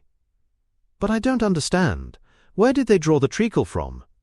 You can draw water out of a water well, said the Hatter, so I should think you could draw treacle out of a treacle. Well, eh, stupid? But they were in the well, Alice said to the Dormouse, not choosing to notice this last remark. Of course they were, said the Dormouse. Well in. This answer so confused poor Alice that she let the Dormouse go on for some time without interrupting it. They were learning to draw, the Dormouse went on, yawning and rubbing its eyes, for it was getting very sleepy, and they drew all manner of things, everything that begins with an M. Why with an M? Said Alice. Why not? Said the March Hare. Alice was silent. The Dormouse had closed its eyes by this time and was going off into a doze, but on being pinched by the Hatter, it woke up again with a little shriek and went on. That begins with an M, such as mousetraps and the moon and memory and muchness. You know you say things are much of a muchness. Did you ever see such a thing as a drawing of a muchness? Really? Now you ask me, said Alice, very much confused. I don't think. Then you shouldn't talk, said the Hatter. This piece of rudeness was more than Alice could bear. She got up in great disgust and walked off. The Dormouse fell asleep instantly, and neither of the others took the least notice of her going, though she looked back once or twice, half hoping that they would call after her. The last time she saw them, they were trying to put the Dormouse into the teapot. At any rate, I'll never go there again, said Alice as she picked her way through the wood. It's the stupidest tea party I ever was at in all my life. Just as she said this, she noticed that one of the trees had a door leading right into it. That's very curious, she thought. But everything's curious today. I think I may as well go in at once. And in she went. Once more she found herself in the long hall, and close to the little glass table. Now, I'll manage better this time, she said to herself, and began by taking the little golden key, and unlocking the door that led into the garden. Then she set to work nibbling at the mushroom. She had kept a piece of it in her pocket, till she was about a foot high. Then she walked down the little passage, and then she found herself at last in the beautiful garden, among the bright flower beds and the cool fountains. Chapter 8. The Queen's Croquet Ground. A large rose tree stood near the entrance of the garden. The roses growing on it were white, but there were 3 gardeners at it, busily painting them red. Alice thought this a very curious thing, and she went nearer to watch them, and just as she came up to them she heard one of them say, "Look out now, 5! Don't go splashing paint over me like that." "I couldn't help it," said 5 in a sulky tone. 7 jogged my elbow. On which 7 looked up and said, "That's right, 5, always lay the blame on others." "You'd better not talk," said 5. "I heard the Queen say only yesterday you deserved to be beheaded." "What for?" said the one who had spoken first. "That's none of your business too," said 7. "Yes, it is his business," said 5, "and I'll tell him. It was for bringing the cooked tulip roots instead of onions." 7 flung down his brush and had just begun. "Well, of all the unjust things," when his eye chanced to fall upon Alice as she stood watching them, and he checked himself suddenly. The others looked round also, and all of them bowed low. "Would you tell me, please," said Alice a little timidly, "why you are painting those roses?" 5 and 7 said nothing, but looked at 2. 2 began, in a low voice. "Why, the fact is, you see, miss, this here ought to have been a red rose tree, and we put a white one in by mistake, and if the Queen was to find it out, we should all have our heads cut off, you know. So you see, miss, we're doing our best afore she comes to—" At this moment 5, who had been anxiously looking across the garden, called out, "The Queen! The Queen!" And the 3 gardeners instantly threw themselves flat upon their faces. There was a sound of many footsteps, and Alice looked round, eager to see the Queen. First came 10 soldiers carrying clubs. These were all shaped like the 3 gardeners, oblong and flat, with their hands and feet at the corners. Next, the 10 courtiers. These were ornamented all over with diamonds, and walked 2 and 2, as the soldiers did.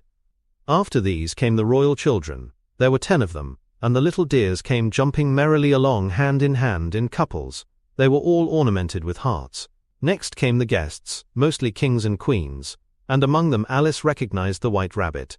It was talking in a hurried, nervous manner, smiling at everything that was said, and went by without noticing her. Then followed the Knave of Hearts, carrying the king's crown on a crimson velvet cushion, and, last of all this grand procession, came the King and Queen of Hearts.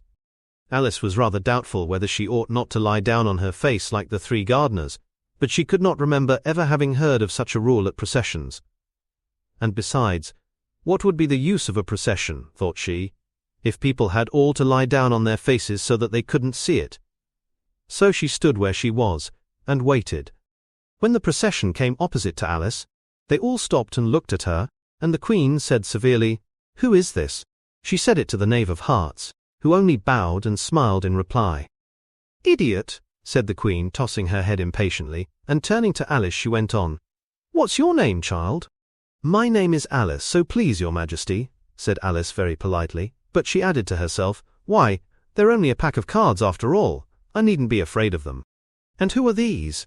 said the Queen, pointing to the 3 gardeners who were lying round the rose tree, for you see, as they were lying on their faces and the pattern on their back was the same as the rest of the pack, she could not tell whether they were gardeners or soldiers or courtiers or 3 of her own children. "How should I know?" said Alice, surprised at her own courage. "It's no business of mine." The Queen turned crimson with fury, and after glaring at her for a moment like a wild beast, began screaming, "Off with her head, off!" "Nonsense," said Alice, very loudly and decidedly, and the Queen was silent. The King laid his hand upon her arm and timidly said, "Consider, my dear, she is only a child." The Queen turned angrily away from him, and said to the knave, "Turn them over." The knave did so, very carefully, with 1 foot. "Get up," said the Queen in a shrill, loud voice, and the 3 gardeners instantly jumped up, and began bowing to the King, the Queen, the royal children, and everybody else. "Leave off that," screamed the Queen. "You make me giddy." And then, turning to the rose tree, she went on, "What have you been doing here?" "May it please your Majesty," said Tu, in a very humble tone, going down on 1 knee as he spoke. "We were trying—" "I see," said the Queen, who had meanwhile been examining the roses. Off with their heads, and the procession moved on, 3 of the soldiers remaining behind to execute the unfortunate gardeners, who ran to Alice for protection. "You shan't be beheaded," said Alice, and she put them into a large flower pot that stood near. The 3 soldiers wandered about for a minute or 2 looking for them, and then quietly marched off after the others. "Are their heads off?" shouted the Queen. "Their heads are gone, if it please your Majesty," the soldiers shouted in reply. "That's right," shouted the Queen. "Can you play croquet?" The soldiers were silent and looked at Alice, as the question was evidently meant for her. "Yes," shouted Alice. "Come on then," roared the Queen, and Alice joined the procession, wondering very much what would happen next. It's a very fine day," said a timid voice at her side. She was walking by the White Rabbit, who was peeping anxiously into her face. "Very," said Alice. "Where's the Duchess?" "Hush, hush," said the Rabbit in a low, hurried tone. He looked anxiously over his shoulder as he spoke, and then raised himself upon tiptoe, put his mouth close to her ear and whispered, "She's under sentence of execution." "What for?" said Alice. "Did you say? What a pity?" the Rabbit asked. "No, I didn't," said Alice. "I don't think it's at all a pity. I said, what for?" "She boxed the Queen's ears," the Rabbit began. Alice gave a little scream of laughter. "Oh, hush!" the Rabbit whispered in a frightened tone. "The Queen will hear you." You see, she came rather late, and the Queen said, "Get to your places," shouted the Queen in a voice of thunder, and people began running about in all directions, tumbling up against each other. However, they got settled down in a minute or 2, and the game began. Alice thought she had never seen such a curious croquet ground in her life. It was all ridges and furrows. The croquet balls were live hedgehogs, and the mallets live flamingos, and the soldiers had to double themselves up and stand on their hands and feet to make the arches. The players all played at once without waiting for turns, quarrelling all the while, and fighting for the hedgehogs. And in a very short time the Queen was in a furious passion, and went stamping about and shouting, "Off with his head!" or "Off with her head!" about once in a minute. Alice began to feel very uneasy. To be sure, she had not as yet had any dispute with the Queen, but she knew that it might happen any minute. "And then," thought she, "what would become of me? They're dreadfully fond of beheading people here. The great wonder is that there's anyone left alive." She was looking about for some way of escape, and wondering whether she could get away without being seen, when she noticed a curious appearance in the air. It puzzled her very much at first, but after watching it a minute or 2, she made it out to be a grin, and she said to herself, "It's the Cheshire Cat. Now I shall have somebody to talk to." "How are you getting on?" said the cat, as soon as there was mouth enough for it to speak with. Alice waited till the eyes appeared and then nodded. "It's no use speaking to it," she thought, "till its ears have come, or at least one of them." In another minute the whole head appeared, and then Alice put down her flamingo, and began an account of the game, feeling very glad she had someone to listen to her. The cat seemed to think that there was enough of it now in sight, and no more of it appeared. "I don't think they play at all fairly," Alice began in rather a complaining tone, "and they all quarrel so dreadfully one can't hear oneself speak, and they don't seem to have any rules in particular. At least if there are, nobody attends to them, and you've no idea how confusing it is all the things being alive. For instance, there's the arch I've got to go through next walking about at the other end of the ground, and I should have croqueted the Queen's hedgehog just now, only it ran away when it saw mine coming." "How do you like the Queen?" said the cat in a low voice. "Not at all," said Alice. "She's so extremely—" Just then she noticed that the Queen was close behind her listening, so she went on, "likely to win, that it's hardly worthwhile finishing the game." The Queen smiled and passed on. "Who are you talking to?" said the King, coming up to Alice and looking at the cat's head with great curiosity. "It's a friend of mine, a Cheshire cat," said Alice. "Allow me to introduce it." "I don't like the look of it at all," said the King. "However, it may kiss my hand if it likes." "I'd rather not," the cat remarked. "Don't be impertinent," said the King, "and don't look at me like that." He got behind Alice as he spoke. "A cat may look at a king," said Alice. "I've read that in some book, but I don't remember where." "Well, it must be removed," said the King very decidedly, and he called to the Queen, who was passing at the moment, "My dear, I wish you would have this cat removed." The Queen had only one way of settling all difficulties, great or small. "Off with his head," she said, without even looking round. "I'll fetch the executioner myself," said the King eagerly, and he hurried off. Alice thought she might as well go back and see how the game was going on, as she heard the Queen's voice in the distance, screaming with passion. She had already heard her sentence 3 of the players to be executed for having missed their turns, and she did not like the look of things at all, as the game was in such confusion that she never knew whether it was her turn or not. So she went off in search of her hedgehog. The hedgehog was engaged in a fight with another hedgehog, which seemed to Alice an excellent opportunity for croqueting one of them with the other. The only difficulty was that her flamingo was gone across to the other side of the garden, where Alice could see it trying in a helpless sort of way to fly up into a tree. By the time she had caught the flamingo and brought it back, the fight was over, and both the hedgehogs were out of sight. "But it doesn't matter much," thought Alice, "as all the arches are gone from this side of the ground."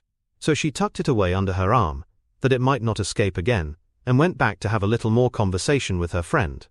When she got back to the Cheshire Cat, she was surprised to find quite a large crowd collected round it. There was a dispute going on between the executioner, the King, and the Queen, who were all talking at once, while all the rest were quite silent, and looked very uncomfortable. The moment Alice appeared, she was appealed to by all 3 to settle the question, and they repeated their arguments to her, though, as they all spoke at once, she found it very hard to make out exactly what they said. The executioner's argument was that you couldn't cut off a head unless there was a body to cut it off from, that he had never had to do such a thing before, and he wasn't going to begin at his time of life. The King's argument was that anything that had a head could be beheaded, and that you weren't to talk nonsense. The Queen's argument was that if something wasn't done about it in less than no time, she'd have everybody executed, all round. It was this last remark that had made the whole party look so grave and anxious. Alice could think of nothing else to say but, "It belongs to the Duchess. You'd better ask her about it." "She's in prison," the Queen said to the executioner. "Fetch her here," and the executioner went off like an arrow. The cat's head began fading away the moment he was gone, and by the time he had come back with the Duchess, it had entirely disappeared, so the King and the executioner ran wildly up and down looking for it, while the rest of the party went back to the game. Chapter 9. The Mock Turtle's Story. "You can't think how glad I am to see you again, you dear old thing," said the Duchess as she tucked her arm affectionately into Alice's, and they walked off together. Alice was very glad to find her in such a pleasant temper, and thought to herself that perhaps it was only the pepper that had made her so savage when they met in the kitchen. "When I'm a duchess," she said to herself, not in a very hopeful tone though, "I won't have any pepper in my kitchen at all. Soup does very well without. Maybe it's always pepper that makes people hot-tempered," she went on, very much pleased at having found out a new kind of rule, "and vinegar that makes them sour, and chamomile that makes them bitter, and barley sugar and such things that make children sweet-tempered. I only wish people knew that Then they wouldn't be so stingy about it, you know."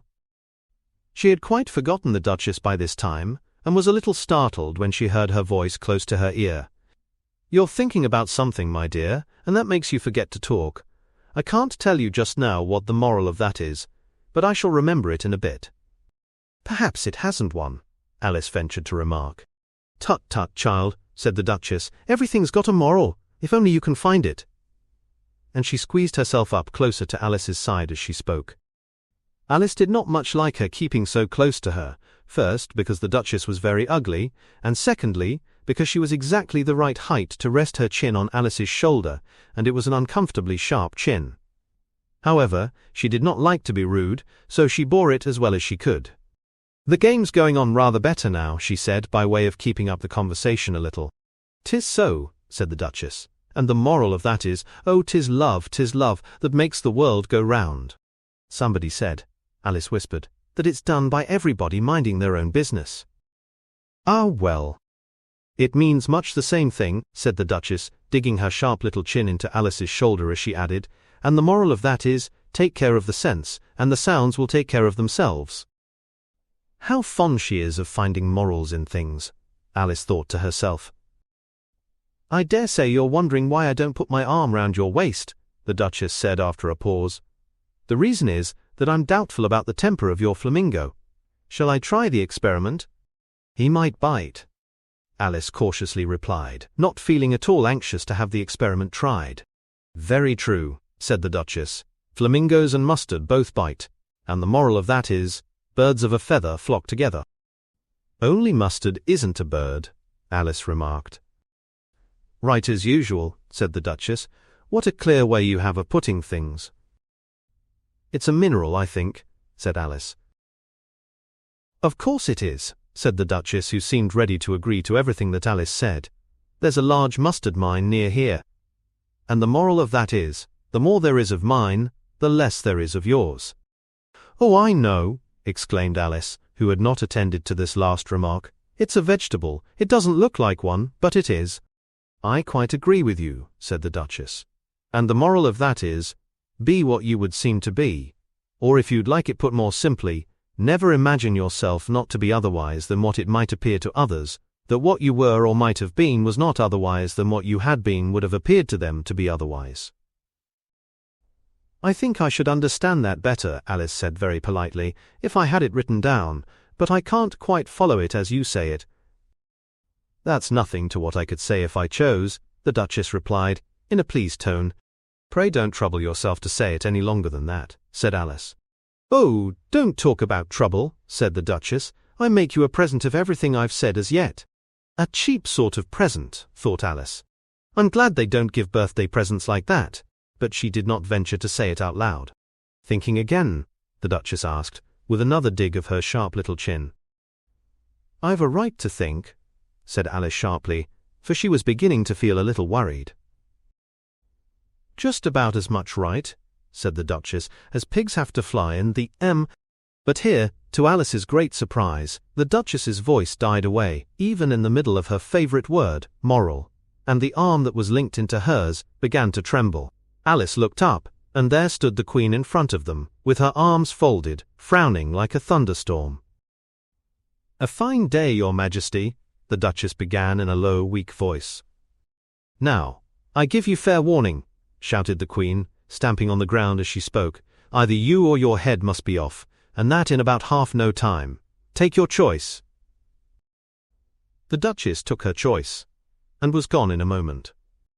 "Let's go on with the game," the Queen said to Alice, and Alice was too much frightened to say a word, but slowly followed her back to the croquet ground. The other guests had taken advantage of the Queen's absence, and were resting in the shade. However, the moment they saw her, they hurried back to the game, the Queen merely remarking that a moment's delay would cost them their lives. All the time they were playing, the Queen never left off quarrelling with the other players, and shouting, "Off with his head," or "Off with her head." Those whom she sentenced were taken into custody by the soldiers, who of course had to leave off being archers to do this, so that by the end of half an hour or so there were no archers left, and all the players, except the King, the Queen and Alice, were in custody and under sentence of execution.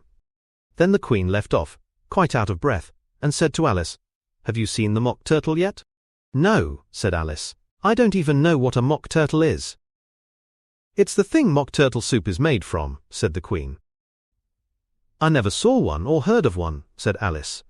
"Come on then," said the Queen, "and he shall tell you his history." As they walked off together, Alice heard the King say in a low voice, to the company generally, "You are all pardoned." "Come, that's a good thing," she said to herself, for she had felt quite unhappy at the number of executions the Queen had ordered. They very soon came upon a griffin, lying fast asleep in the sun. If you don't know what a griffin is, look at the picture. "Up, lazy thing," said the Queen, "and take this young lady to see the Mock Turtle, and to hear his history.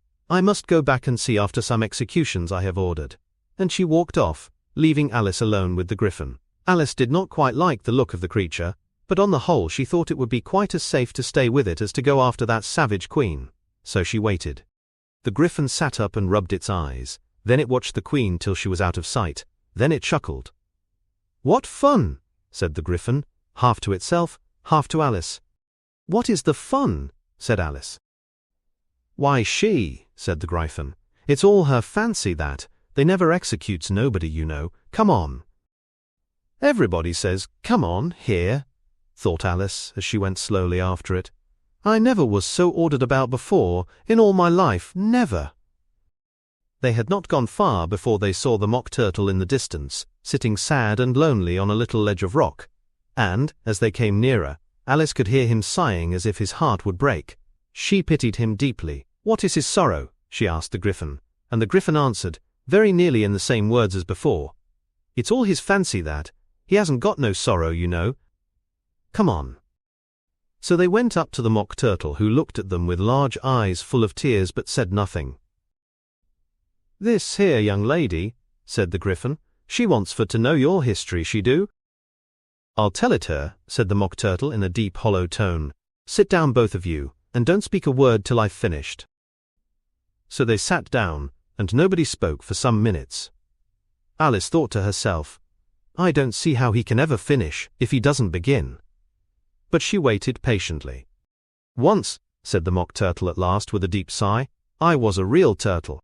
These words were followed by a very long silence, broken only by an occasional exclamation from the griffin, and the constant heavy sobbing of the Mock Turtle. Alice was very nearly getting up and saying, "Thank you, sir, for your interesting story," but she could not help thinking there must be more to come, so she sat still and said nothing. "When we were little," the Mock Turtle went on at last, more calmly, though still sobbing a little now and then, "we went to school in the sea. The master was an old turtle. We used to call him Tortoise." "Why did you call him Tortoise if he wasn't one?" Alice asked. "We called him Tortoise because he taught us," said the Mock Turtle angrily. "Really, you are very dull." "You ought to be ashamed of yourself for asking such a simple question," added the griffin, and then they both sat silent and looked at poor Alice, who felt ready to sink into the earth. At last the griffin said to the Mock Turtle, "Drive on, old fellow, don't be all day about it," and he went on in these words. "Yes, we went to school in the sea, though you mayn't believe it." "I never said I didn't," interrupted Alice. "You did," said the Mock Turtle. "Hold your tongue," added the griffin, before Alice could speak again. The Mock Turtle went on. "We had the best of educations. In fact, we went to school every day." "I've been to a day school too," said Alice. "You needn't be so proud as all that." "With extras?" asked the Mock Turtle a little anxiously. "Yes," said Alice, "we learned French and music." "And washing?" said the Mock Turtle. "Certainly not," said Alice indignantly. "Ah, then yours wasn't a really good school," said the Mock Turtle in a tone of great relief. "Now at ours they had at the end of the bill, French, music, and washing extra." "You couldn't have wanted it much," said Alice, living at the bottom of the sea. "I couldn't afford to learn it," said the Mock Turtle with a sigh. "I only took the regular course." "What was that?" inquired Alice. "Reeling and writhing, of course, to begin with," the Mock Turtle replied, "and then the different branches of arithmetic, ambition, distraction, uglification, and derision." "I never heard of uglification," Alice ventured to say. "What is it?" The griffin lifted up both its paws in surprise. "Never heard of uglifying!" it exclaimed. You know what to beautify is, I suppose? Yes, said Alice doubtfully. It means to make anything prettier. Well then, the Gryphon went on, if you don't know what to uglify is, you are a simpleton. Alice did not feel encouraged to ask any more questions about it, so she turned to the Mock Turtle and said, What else had you to learn? Well, there was mystery, the Mock Turtle replied, counting off the subjects on his flappers. Mystery, ancient and modern, with seography. Then drawling. The drawling master was an old conger eel that used to come once a week. He taught us drawling, stretching, and fainting in coils. What was that like? Said Alice. Well, I can't show it you, myself, the Mock Turtle said. I'm too stiff, and the Gryphon never learnt it. Hadn't time, said the Gryphon. I went to the classical master, though. He was an old crab, he was. I never went to him, the Mock Turtle said with a sigh. He taught laughing in grief, they used to say. So he did. So he did, said the Gryphon, sighing in his turn. And both creatures hid their faces in their paws. And how many hours a day did you do lessons? Said Alice, in a hurry to change the subject. 10 hours the first day, said the Mock Turtle. 9 the next, and so on. What a curious plan, exclaimed Alice. That's the reason they're called lessons, the Gryphon remarked, because they lessen from day to day. This was quite a new idea to Alice, and she thought it over a little before she made her next remark. Then the 11th day must have been a holiday? Of course it was, said the Mock Turtle. And how did you manage on the 12th? Alice went on eagerly. That's enough about lessons, the Gryphon interrupted in a very decided tone. Tell her something about the games now. Chapter 10. The Lobster Quadrille. The Mock Turtle sighed deeply and drew the back of one flapper across his eyes. He looked at Alice and tried to speak, but for a minute or two sobs choked his voice. Same as if he had a bone in his throat, said the Gryphon, and it set to work shaking him and punching him in the back. At last the Mock Turtle recovered his voice, and with tears running down his cheeks, he went on again. You may not have lived much under the sea.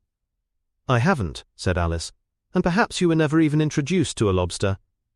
Alice began to say, I once tasted, but checked herself hastily and said, No, never. So you can have no idea what a delightful thing a lobster quadrille is. No indeed, said Alice. What sort of a dance is it? Why, said the Gryphon, you first form into a line along the seashore. 2 lines, cried the Mock Turtle. Seals, turtles, salmon and so on. Then when you've cleared all the jellyfish out of the way— That generally takes some time, interrupted the Gryphon.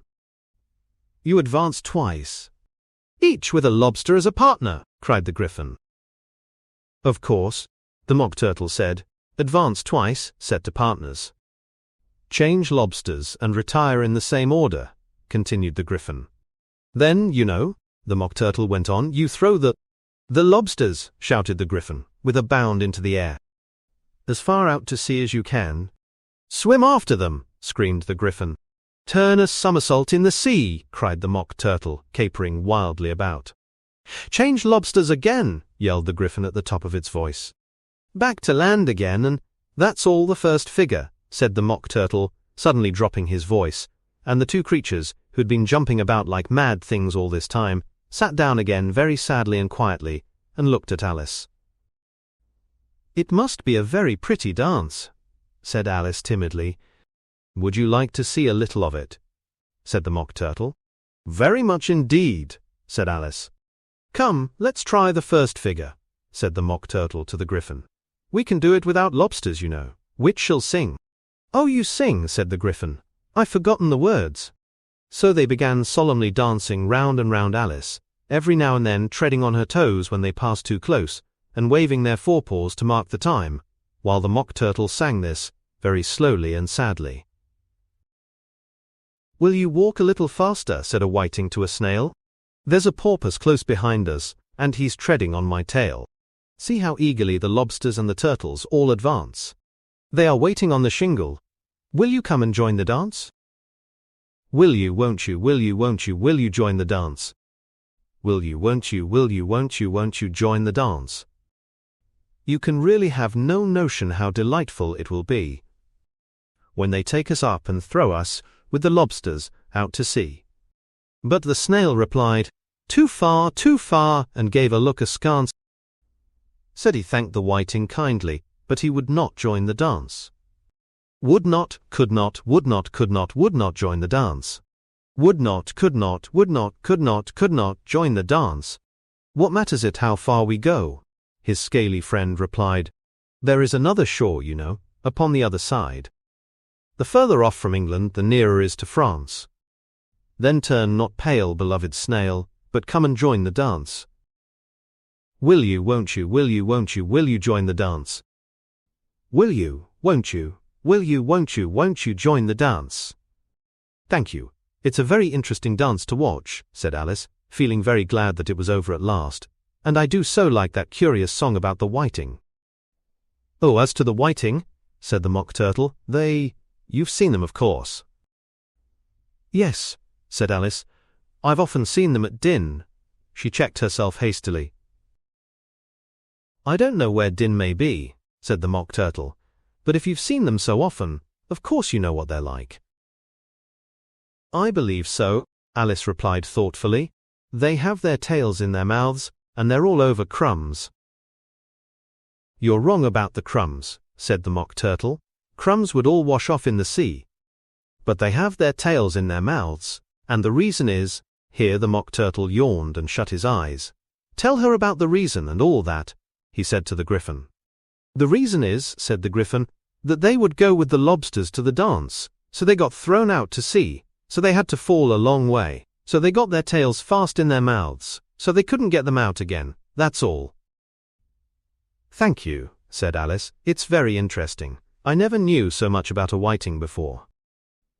I can tell you more than that if you like, said the Griffin. Do you know why it's called a whiting? I never thought about it, said Alice. Why? It does the boots and shoes, the Griffin replied very solemnly. Alice was thoroughly puzzled. Does the boots and shoes? She repeated in a wondering tone. Why, what are your shoes done with? Said the Griffin. I mean, what makes them so shiny? Alice looked down at them and considered a little before she gave her answer. They're done with blacking, I believe. Boots and shoes under the sea, the Griffin went on in a deep voice, are done with whiting, now you know. And what are they made of? Alice asked in a tone of great curiosity. Soles and eels, of course, the Griffin replied rather impatiently. Any shrimp could have told you that. If I'd been the whiting, said Alice, whose thoughts were still running on the song, I'd have said to the porpoise, keep back, please, we don't want you with us. They were obliged to have him with them. The Mock Turtle said, no wise fish would go anywhere without a porpoise. Wouldn't it really? Said Alice in a tone of great surprise. Of course not, said the Mock Turtle. Why, if a fish came to me and told me he was going a journey, I should say, with what purpose? Don't you mean purpose? Said Alice. I mean what I say, the Mock Turtle replied in an offended tone. And the Griffin added, come, let's hear some of your adventures. I could tell you my adventures beginning from this morning, said Alice a little timidly, but it's no use going back to yesterday, because I was a different person then. Explain all that, said the Mock Turtle. No, the adventures first, said the Griffin in an impatient tone. Explanations take such a dreadful time. So Alice began telling them her adventures from the time when she first saw the White Rabbit. She was a little nervous about it just at first. The two creatures got so close to her, one on each side, and opened their eyes and mouths so very wide, but she gained courage as she went on. Her listeners were perfectly quiet till she got to the part about her repeating, "You are old, Father William," to the caterpillar, and the words all coming different, and then the Mock Turtle drew a long breath and said, "That's very curious." "It's all about as curious as it can be," said the Griffin. "It all came different," the Mock Turtle repeated thoughtfully. "I should like to hear her try and repeat something now. Tell her to begin." He looked at the Griffin as if he thought it had some kind of authority over Alice. "Stand up and repeat, 'Tis the voice of the sluggard," said the Griffin. How the creatures order one about, and make one repeat lessons, thought Alice. I might just as well be at school at once. However, she got up and began to repeat it, but her head was so full of the lobster quadrille that she hardly knew what she was saying, and the words came very queer indeed. "'Tis the voice of the lobster," I heard him declare. "You have baked me too brown, I must sugar my hair."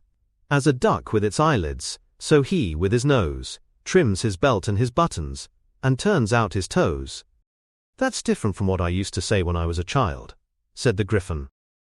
"Well, I never heard it before," said the Mock Turtle, "but it sounds uncommon nonsense." Alice said nothing. She had sat down again with her face in her hands, wondering if anything would ever happen in a natural way again. "I should like to have it explained," said the Mock Turtle. "She can't explain it," said the Gryphon hastily. "Go on with the next verse." "But about his toes," the Mock Turtle persisted. "How could he turn them out with his nose, you know?" "It's the first position in dancing," Alice said, but she was dreadfully puzzled by the whole thing, and longed to change the subject. "Go on with the next verse," the Gryphon repeated impatiently. "It begins, 'I passed by his garden.'" Alice did not dare to disobey, though she felt sure it would all come wrong, and she went on in a trembling voice. "I passed by his garden and marked with one eye how the owl and the oyster were sharing a pie." "What is the use of repeating all that stuff?" the Mock Turtle interrupted. "If you don't explain it as you go on, it's by far the most confusing thing I ever heard." "Yes, I think you'd better leave off," said the Gryphon, and Alice was only too glad to do so. "Shall we try another figure of the lobster quadrille?" the Gryphon went on. "Or would you like the Mock Turtle to sing you a song?" "Oh, a song, please, if the Mock Turtle would be so kind," Alice replied, so eagerly that the Gryphon said, in a rather offended tone, "No accounting for tastes. Sing her, Turtle Soup, will you, old fellow?" The Mock Turtle sighed deeply and began, in a voice sometimes choked with sobs, to sing this: "Beautiful soup, so rich and green, waiting in a hot tureen. Who for such dainties would not stoop? Soup of the evening, beautiful soup. Soup of the evening, beautiful soup. Beautiful soup, beautiful soup. Soup of the evening, beautiful, beautiful soup. Beautiful soup. Who cares for fish, game, or any other dish? Who would not give all else for 2 pennyworth only of beautiful soup? Pennyworth only of beautiful soup. Beautiful soup, beautiful soup. Soup of the evening. Beautiful, beautiful soup." "Chorus again!" cried the Gryphon, and the Mock Turtle had just begun to repeat it, when a cry of, "The trial's beginning!" was heard in the distance. "Come on!" cried the Gryphon, and taking Alice by the hand it hurried off, without waiting for the end of the song. "What trial is it?" Alice panted as she ran, but the Gryphon only answered, "Come on!" and ran the faster, while more and more faintly came, carried on the breeze that followed them, the melancholy words: "Soup of the evening, beautiful, beautiful soup." Chapter 11. Who Stole the Tarts? The King and Queen of Hearts were seated on their throne when they arrived, with a great crowd assembled about them, all sorts of little birds and beasts, as well as the whole pack of cards. The knave was standing before them in chains, with a soldier on each side to guard him, and near the king was the white rabbit, with a trumpet in one hand, and a scroll of parchment in the other. In the very middle of the court was a table, with a large dish of tarts upon it. They looked so good that it made Alice quite hungry to look at them. "I wish they'd get the trial done," she thought, "and hand round the refreshments." But there seemed to be no chance of this, so she began looking at everything about her, to pass away the time. Alice had never been in a court of justice before, but she had read about them in books, and she was quite pleased to find that she knew the name of nearly everything there. "That's the judge," she said to herself, "because of his great wig." The judge, by the way, was the king, and as he wore his crown over the wig, look at the frontispiece if you want to see how he did it, he did not look at all comfortable, and it was certainly not becoming. "And that's the jury box," thought Alice, "and those 12 creatures," she was obliged to say creatures, you see, because some of them were animals and some were birds. "I suppose they are the jurors." She said this last word 2 or 3 times over to herself, being rather proud of it, for she thought, and rightly too, that very few little girls of her age knew the meaning of it at all. However, jurymen would have done just as well. The 12 jurors were all writing very busily on slates. "What are they doing?" Alice whispered to the Gryphon. "They can't have anything to put down yet, before the trial's begun." "They're putting down their names," the Gryphon whispered in reply, "for fear they should forget them before the end of the trial." "Stupid things!" Alice began in a loud, indignant voice, but she stopped herself hastily, for the White Rabbit cried out, "Silence in the court!" And the king put on his spectacles and looked anxiously round to make out who was talking. Alice could see, as well as if she were looking over their shoulders, that all the jurors were writing down stupid things on their slates, and she could even make out that one of them didn't know how to spell stupid, and that he had to ask his neighbor to tell him. A nice muddle their slates will be in before the trial's over, thought Alice. One of the jurors had a pencil that squeaked. This, of course, Alice could not stand, and she went round the court and got behind him, and very soon found an opportunity of taking it away. She did it so quickly that the poor little juror, it was Bill the lizard, could not make out at all what had become of it. So, after hunting all about for it, he was obliged to write with one finger for the rest of the day, and this was of very little use, as it left no mark on the slate. "Herald, read the accusation," said the king. On this the White Rabbit blew 3 blasts on the trumpet, and then unrolled the parchment scroll and read as follows. "The Queen of Hearts, she made some tarts, all on a summer day. The Knave of Hearts, he stole those tarts, and took them quite away." "Consider your verdict," the king said to the jury. "Not yet, not yet," the rabbit hastily interrupted. "There's a great deal to come before that." "Call the first witness," said the king, and the White Rabbit blew 3 blasts on the trumpet and called out, "First witness." The first witness was the Hatter. He came in with a teacup in one hand and a piece of bread and butter in the other. "I beg pardon, Your Majesty," he began, "for bringing these in, but I hadn't quite finished my tea when I was sent for." "You ought to have finished," said the king. "When did you begin?" The Hatter looked at the March Hare, who had followed him into the court, arm in arm with the Dormouse. 14th of March, I think it was," he said. 15th, said the March Hare. 16th, added the Dormouse. "Write that down," the king said to the jury, and the jury eagerly wrote down all 3 dates on their slates, and then added them up and reduced the answer to shillings and pence. "Take off your hat," the king said to the Hatter. "It isn't mine," said the Hatter. "Stolen!" the king exclaimed, turning to the jury, who instantly made a memorandum of the fact. "I keep them to sell," the Hatter added as an explanation. "I've none of my own. I'm a Hatter." Here the Queen put on her spectacles and began staring hard at the Hatter, who turned pale and fidgeted. "Give your evidence," said the king, "and don't be nervous or I'll have you executed on the spot." This did not seem to encourage the witness at all. He kept shifting from one foot to the other, looking uneasily at the Queen, and in his confusion he bit a large piece out of his teacup instead of the bread and butter. Just at this moment, Alice felt a very curious sensation, which puzzled her a good deal until she made out what it was. She was beginning to grow larger again, and she thought at first she would get up and leave the court, but on second thoughts, she decided to remain where she was as long as there was room for her. "I wish you wouldn't squeeze so," said the Dormouse, who was sitting next to her. "I can hardly breathe." "I can't help it," said Alice very meekly. "I'm growing."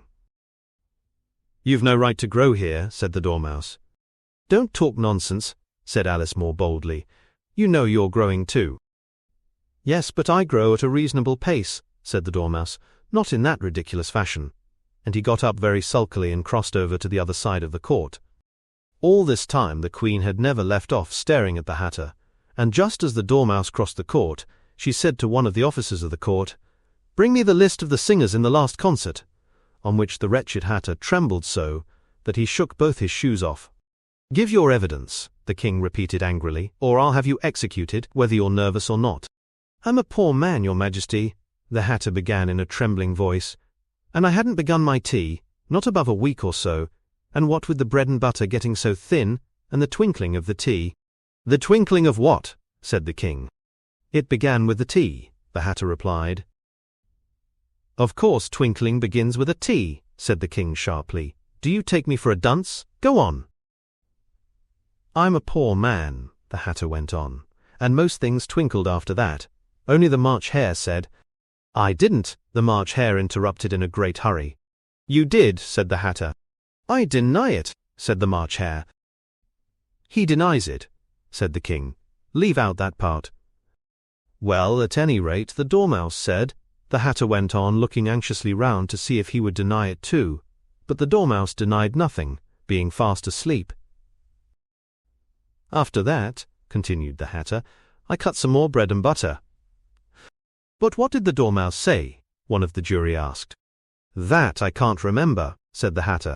"You must remember," remarked the king, "or I'll have you executed." The miserable Hatter dropped his teacup and bread and butter and went down on one knee. "I'm a poor man, your majesty," he began. "You're a very poor speaker," said the king. Here one of the guinea pigs cheered and was immediately suppressed by the officers of the court. As that is rather a hard word, I will just explain to you how it was done. They had a large canvas bag, which tied up at the mouth with strings. Into this they slipped the guinea pig, head first, and then sat upon it. "I'm glad I've seen that done," thought Alice. "I've so often read in the newspapers at the end of trials there was some attempt at applause, which was immediately suppressed by the officers of the court, and I never understood what it meant till now." "If that's all you know about it, you may stand down," continued the king. "I can't go no lower," said the Hatter. "I'm on the floor as it is." "Then you may sit down," the king replied. Here the other guinea pig cheered and was suppressed. "Come, that finishes the guinea pigs," thought Alice. "Now we shall get on better." "I'd rather finish my tea," said the Hatter, with an anxious look at the Queen, who was reading the list of singers. "You may go," said the king, and the Hatter hurriedly left the court, without even waiting to put his shoes on. "And just take his head off outside," the Queen added to one of the officers, but the Hatter was out of sight before the officer could get to the door. "Call the next witness," said the king. The next witness was the Duchess's cook. She carried the pepper box in her hand, and Alice guessed who it was, even before she got into the court, by the way the people near the door began sneezing all at once. "Give your evidence," said the king. "Shan't," said the cook. The king looked anxiously at the White Rabbit, who said in a low voice, "Your Majesty must cross-examine this witness."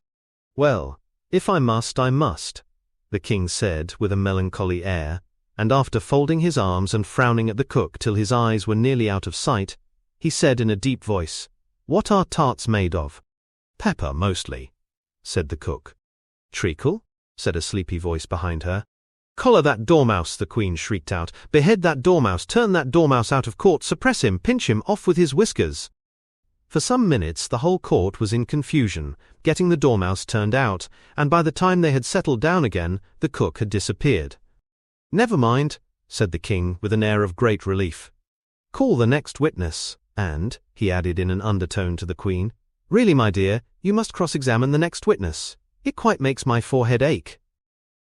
Alice watched the White Rabbit as he fumbled over the list, feeling very curious to see what the next witness would be like. "For they haven't got much evidence yet," she said to herself. Imagine her surprise when the White Rabbit read out, at the top of his shrill little voice, the name Alice. Chapter 12.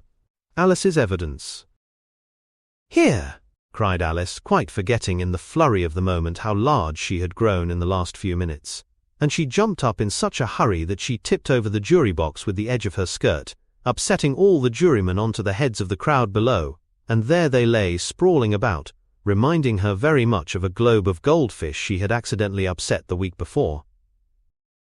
"Oh, I beg your pardon," she exclaimed in a tone of great dismay, and began picking them up again as quickly as she could, for the accident of the goldfish kept running in her head, and she had a vague sort of idea that they must be collected at once and put back into the jury box, or they would die. "The trial cannot proceed," said the king in a very grave voice, "until all the jurymen are back in their proper places. All," he repeated with great emphasis, looking hard at Alice as he said so. Alice looked at the jury box, and saw that, in her haste, she had put the lizard in head downwards, and the poor little thing was waving its tail about in a melancholy way, being quite unable to move. She soon got it out again, and put it right. "Not that it signifies much," she said to herself. "I should think it would be quite as much use in the trial one way up as the other." As soon as the jury had a little recovered from the shock of being upset, and their slates and pencils had been found and handed back to them, they set to work very diligently to write out a history of the accident, all except the lizard, who seemed too much overcome to do anything but sit with its mouth open, gazing up into the roof of the court. "What do you know about this business?" the king said to Alice. "Nothing," said Alice. "Nothing whatever," persisted the king. "Nothing whatever," said Alice. That's very important, the king said, turning to the jury. They were just beginning to write this down on their slates, when the White Rabbit interrupted. Unimportant, Your Majesty means, of course, he said in a very respectful tone, but frowning and making faces at him as he spoke. Unimportant, of course I meant, the king hastily said and went on to himself in an undertone, important, unimportant, unimportant, important, as if he were trying which word sounded best. Some of the jury wrote it down, important, and some unimportant. Alice could see this, as she was near enough to look over their slates. But it doesn't matter a bit, she thought to herself. At this moment the king, who had been for some time busily writing in his notebook, called out, "Silence!" and read out from his book. Rule 42. All persons more than a mile high to leave the court. Everybody looked at Alice. "I'm not a mile high," said Alice. "You are," said the king. "Nearly 2 miles high," added the queen. "Well, I shan't go at any rate," said Alice. "Besides, that's not a regular rule. You invented it just now." "It's the oldest rule in the book," said the king. "Then it ought to be number 1, said Alice. The king turned pale, and shut his notebook hastily. "Consider your verdict," he said to the jury in a low, trembling voice. "There's more evidence to come yet, please, Your Majesty," said the White Rabbit, jumping up in a great hurry. "This paper has just been picked up." "What's in it?" said the queen. "I haven't opened it yet," said the White Rabbit, "but it seems to be a letter, written by the prisoner to somebody." "It must have been that," said the king, "unless it was written to nobody, which isn't usual, you know." "Who is it directed to?" said one of the jurymen. "It isn't directed at all," said the White Rabbit. "In fact, there's nothing written on the outside." He unfolded the paper as he spoke and added, "It isn't a letter after all, it's a set of verses." "Are they in the prisoner's handwriting?" asked another of the jurymen. "No, they're not," said the White Rabbit, "and that's the queerest thing about it." The jury all looked puzzled. "He must have imitated somebody else's hand," said the king. The jury all brightened up again. "Please, Your Majesty," said the knave, "I didn't write it, and they can't prove I did. There's no name signed at the end." "If you didn't sign it," said the king, "that only makes the matter worse. You must have meant some mischief, or else you'd have signed your name like an honest man." There was a general clapping of hands at this. It was the first really clever thing the king had said that day. "That proves his guilt," said the queen. "It proves nothing of the sort," said Alice. "Why, you don't even know what they're about." "Read them," said the king. The White Rabbit put on his spectacles. "Where shall I begin, please, Your Majesty?" he asked. "Begin at the beginning," the king said gravely, "and go on till you come to the end, then stop." These were the verses the White Rabbit read. "They told me you had been to her, and mentioned me to him. She gave me a good character, but said I could not swim. He sent them word I had not gone. We know it to be true. If she should push the matter on, what would become of you? I gave her 1, they gave him 2, you gave us 3 or more. They all returned from him to you, though they were mine before. If I or she should chance to be involved in this affair, he trusts to you to set them free, exactly as we were. My notion was that you had been, before she had this fit, an obstacle that came between him and ourselves and it. Don't let him know she liked them best, for this must ever be a secret, kept from all the rest, between yourself and me." "That's the most important piece of evidence we've heard yet," said the king, rubbing his hands. "So now let the jury—" "If any one of them can explain it," said Alice. She had grown so large in the last few minutes that she wasn't a bit afraid of interrupting him. "I'll give him 6pence. I don't believe there's an atom of meaning in it." The jury all wrote down on their slates, "She doesn't believe there's an atom of meaning in it," but none of them attempted to explain the paper. "If there's no meaning in it," said the king, "that saves a world of trouble, you know, as we needn't try to find any. And yet I don't know," he went on, spreading out the verses on his knee and looking at them with one eye. "I seem to see some meaning in them after all. Said I could not swim. You can't swim, can you?" he added, turning to the knave. The knave shook his head sadly. "Do I look like it?" he said, which he certainly did not, being made entirely of cardboard. "All right so far," said the king, and he went on muttering over the verses to himself. "We know it to be true. That's the jury, of course. I gave her 1, they gave him 2. Why, that must be what he did with the tarts, you know." "But it goes on. They all return from him to you," said Alice. "Why, there they are," said the king triumphantly, pointing to the tarts on the table. "Nothing can be clearer than that. Then again, before she had this fit, you never had fits, my dear, I think," he said to the queen. "Never," said the queen furiously, throwing an inkstand at the lizard as she spoke. The unfortunate little Bill had left off writing on his slate with one finger as he found it made no mark, but he now hastily began again, using the ink that was trickling down his face, as long as it lasted. "Then the words don't fit you," said the king, looking round the court with a smile. There was a dead silence. "It's a pun," the king added in an angry tone, and everybody laughed. "Let the jury consider their verdict," the king said, for about the 20th time that day. "No, no," said the queen. "Sentence first, verdict afterwards." "Stuff and nonsense," said Alice loudly. "The idea of having the sentence first." "Hold your tongue," said the queen, turning purple. "I won't," said Alice. "Off with her head," the queen shouted at the top of her voice. Nobody moved. "Who cares for you?" said Alice. She had grown to her full size by this time. "You're nothing but a pack of cards." At this, the whole pack rose up into the air and came flying down upon her. She gave a little scream, half of fright and half of anger, and tried to beat them off, and found herself lying on the bank, with her head in the lap of her sister, who was gently brushing away some dead leaves that had fluttered down from the trees upon her face. "Wake up, Alice dear," said her sister. "Why, what a long sleep you've had." "Oh, I've had such a curious dream," said Alice, and she told her sister, as well as she could remember them, all these strange adventures of hers that you have just been reading about. And when she had finished, her sister kissed her and said, "It was a curious dream, dear, certainly. But now run into your tea, it's getting late." So Alice got up and ran off, thinking while she ran, as well she might, what a wonderful dream it had been. But her sister sat still just as she left her, leaning her head on her hand, watching the setting sun, and thinking of little Alice and all her wonderful adventures, till she too began dreaming after a fashion, and this was her dream. First, she dreamed of little Alice herself, and once again the tiny hands were clasped upon her knee, and the bright, eager eyes were looking up into hers. She could hear the very tones of her voice, and see that queer little toss of her head to keep back the wandering hair that would always get into her eyes. And still, as she listened, or seemed to listen, the whole place around her became alive with the strange creatures of her little sister's dream.